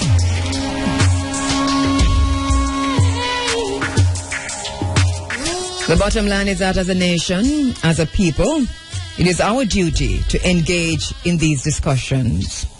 Our universities must engage in scientific research for the benefit of our people on the continent of Africa, in the Caribbean, and wherever we are.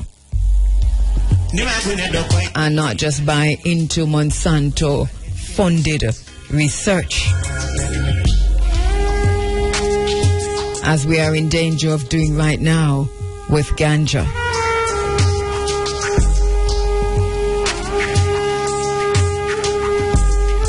The bottom line is that we must engage in debates on the benefits or lack thereof of genetically modified crops.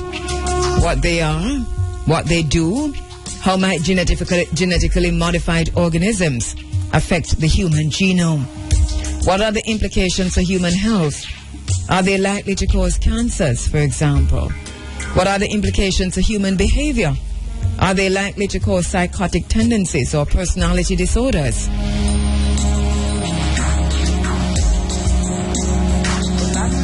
The bottom line is that we must determine if we have a right to know the potential harmful side effects of GMOs in the short, medium, or long term. and its implications for the current generation and generations to come. The bottom line is that we must decide if we have a right to know the degree or extent of our exposure to GMOs. Are they on our supermarket shelves, unlabeled, masquerading as cornmeal, flour, rice, peas and beans, tofu, soya, soya beans, chicken, beef?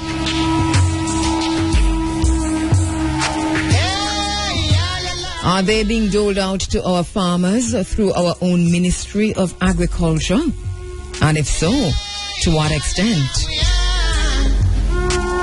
And what does this mean for our own agriculture here in Jamaica?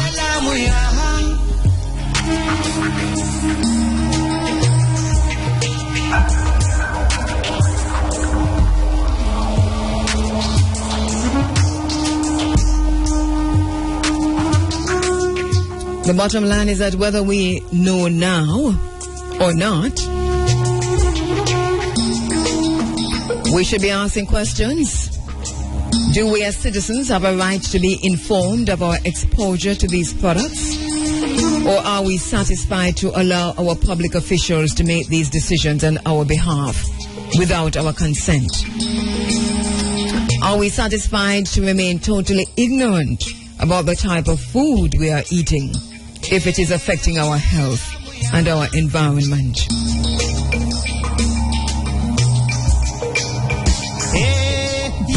The bottom line is that Monsanto is one of the multi-billion-dollar corporations producing genetically modified crops and herbicide, soybeans, cotton, etc., Roundup. And its monopoly on this market means that it is one of the few multinational corporations that is poised to ultimately drive and dictate famine.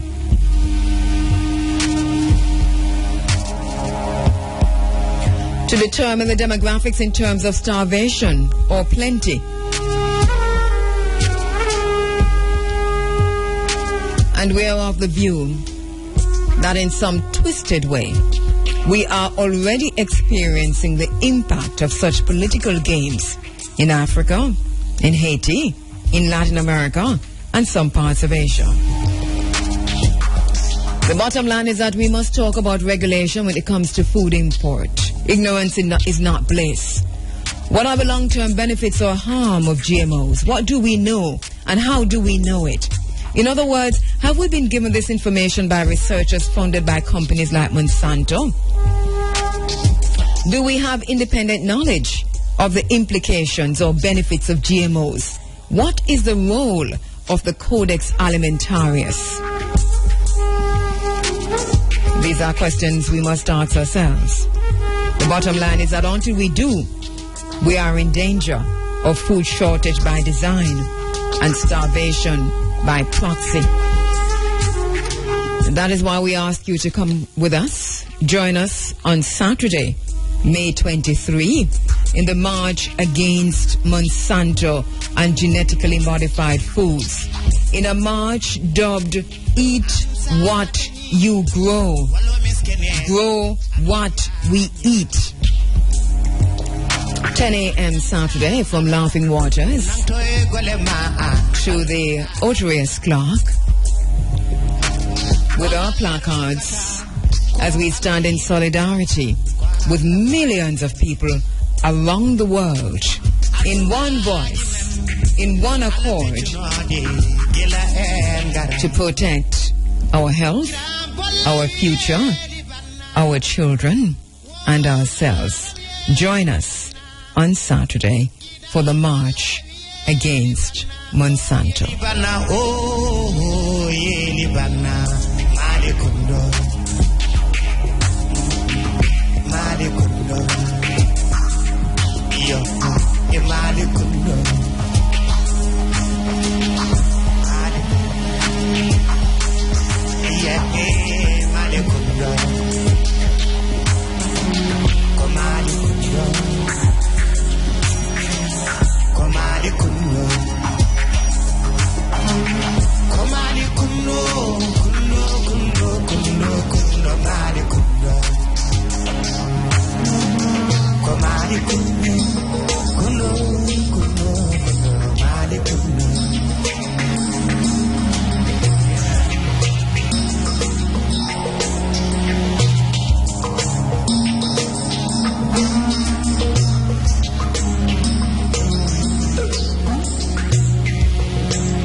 speak truth to the people. To identify the enemy is to free the mind. Free the mind of the people. Speak to the mind of the people. Speak truth.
Music from Cuba.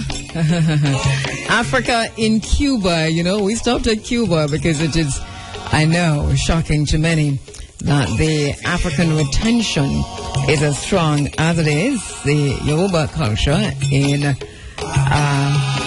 particular, and Santeria, as strong as they are in Cuba. So by way of Cuba, Oshun Lozun,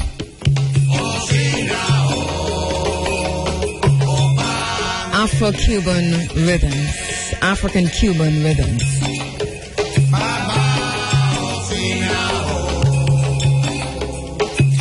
Once again, thanks to Adwa Nutrition for Life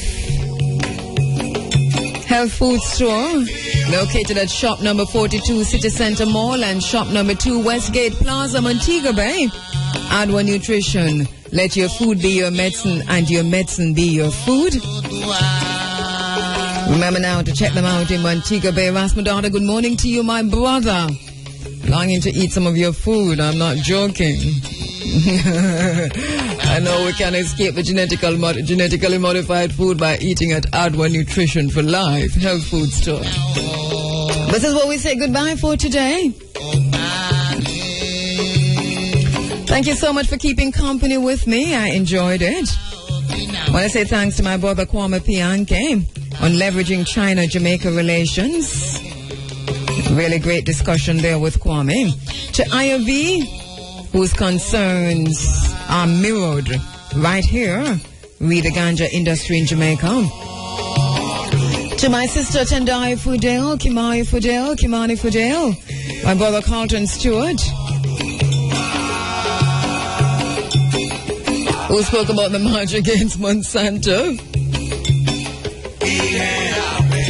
To Rayon Simpson, very successful event in Westmoreland.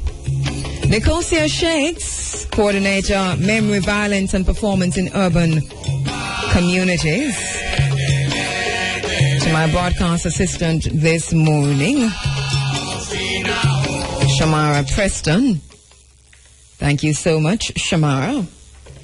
To a telephone operator, Vivian Stewart. My name is Kheru Ma'at Kheru. At a minute to 10 o'clock, going out with the sound of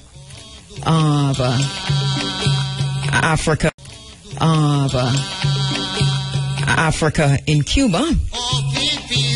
Thank you so much for joining us on the internet at irefm.net and on the social media wherever you are. Twitter, Facebook, Foursquare, Tumblr, Pinterest, Flickr, you name it, wherever you are. Thank you so much for joining us this morning. We do appreciate it. And also to you on your Android apps.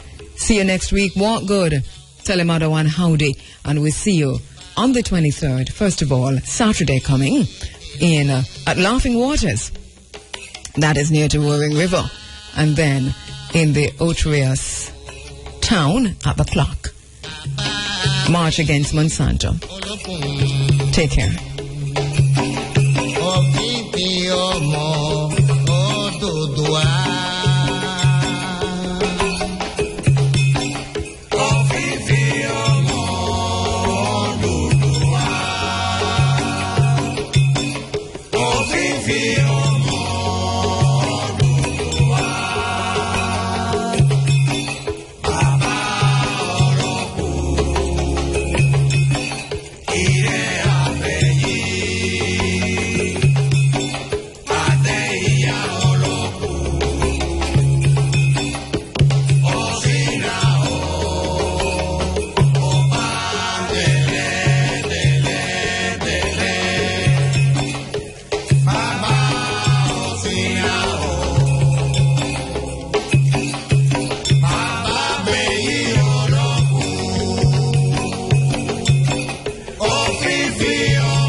It's just like when you got some coffee that's too black, which means it's too strong.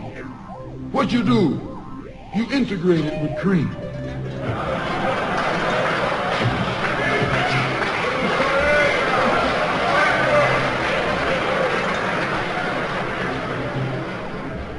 You make it weak. If you pour too much cream in, you won't even know you ever had coffee. It used to be hot, it becomes cool. It used to be strong, it becomes weak. It used to wake you up, now it'll put you to sleep.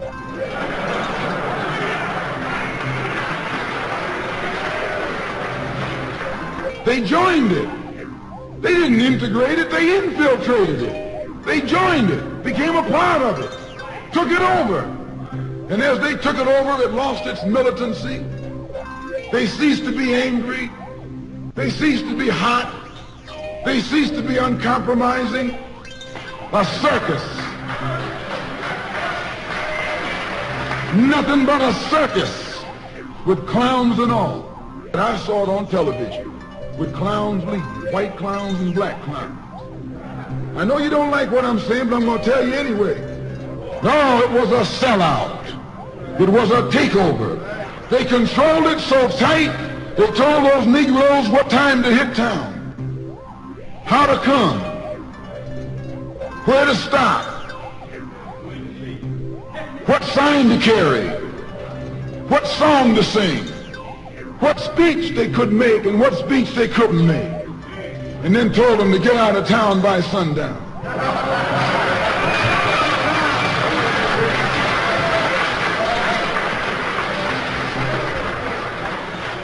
And every one of those towns were out of town by sundown. Now, I know you don't like my saying this, but I can back it up. It was a circus, a performance. It beat anything Hollywood could ever do. The performance of the year. Jay-Z. And those other three devils should get a Academy Award for the best actors because they acted like they really loved Negroes and fooled a whole lot of Negroes.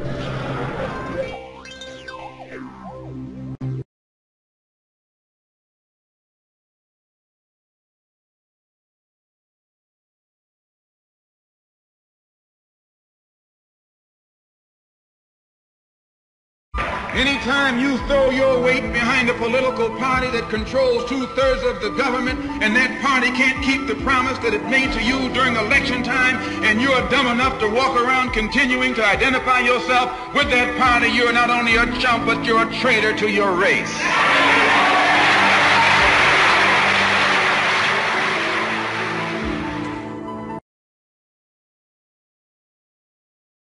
Anytime you throw your weight behind a political party that controls 2/3 of the government and that party can't keep the promise that it made to you during election.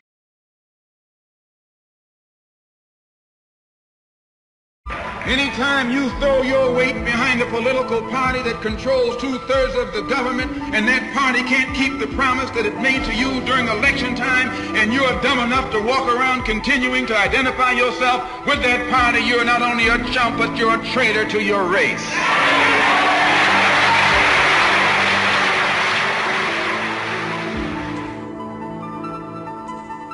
Man, he wants you to remain a boy. He wants you to remain a lackey. He wants you to remain dependent on him. He wants you to come looking to him for some kind of advice or some kind of teacher. No, you teach yourself and stand up for yourself and respect yourself and know yourself and defend yourself and be yourself, and you'll be recognized as an intelligent person.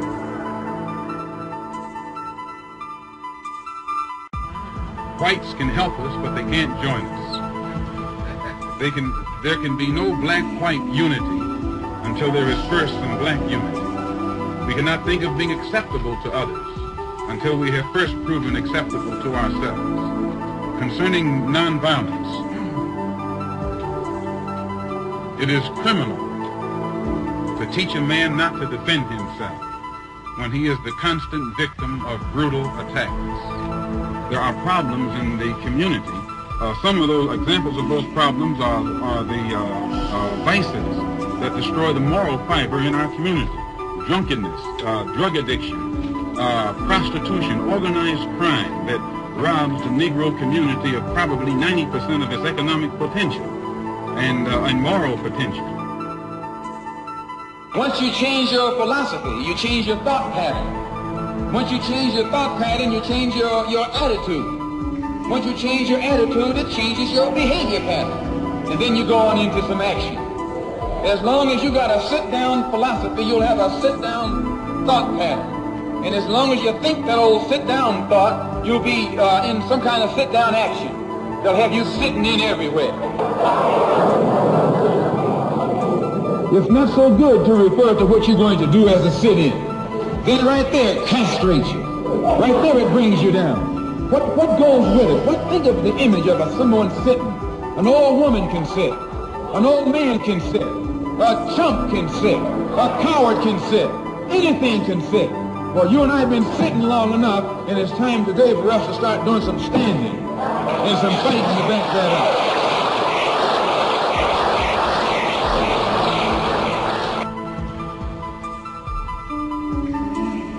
I'm no politician. I'm not even a student of politics. I'm not a Republican, nor a Democrat, nor an American, and got sense enough to know it.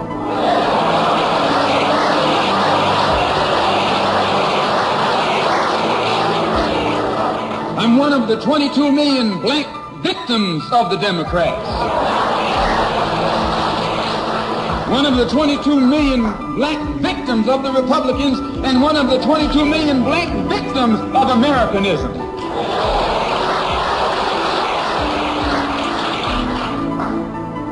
And when I speak, I don't speak as a Democrat or a Republican, nor an American. I speak as a victim of America's so-called democracy. You and I have never seen democracy. All we've seen is hypocrisy.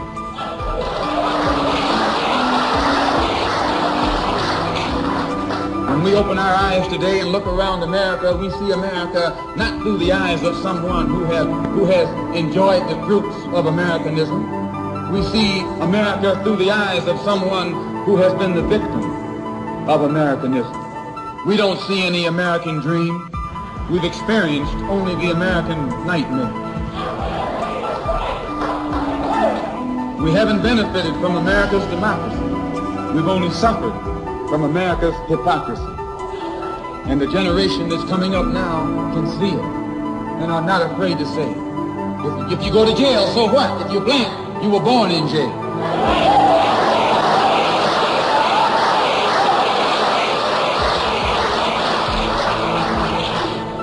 If you're black, you were born in jail.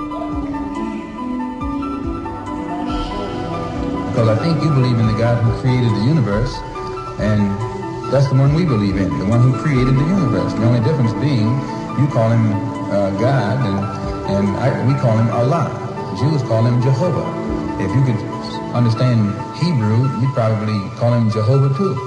If you can understand Arabic, you'd probably call him Allah. But since the white man, your friend, took your language away from you during slavery, the only language you know is his language, you know, your friend's language. So you call him, you call for the same God he calls for. When he's putting a rope around your neck, you call for God, and he calls for God.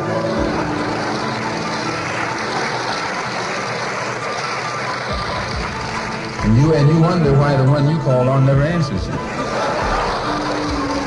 The slave master took Tom and dressed him well and fed him well and even gave him a little education. Gave him a long coat and a top hat and made all the other slaves look up to him. Then he used Tom to control them. The same strategy that was used in those days is used today by the same white man. He take a Negro, so-called Negro, and make him prominent. Build him up, publicize him, make him a celebrity. And then he becomes a spokesman for Negro and a Negro leader.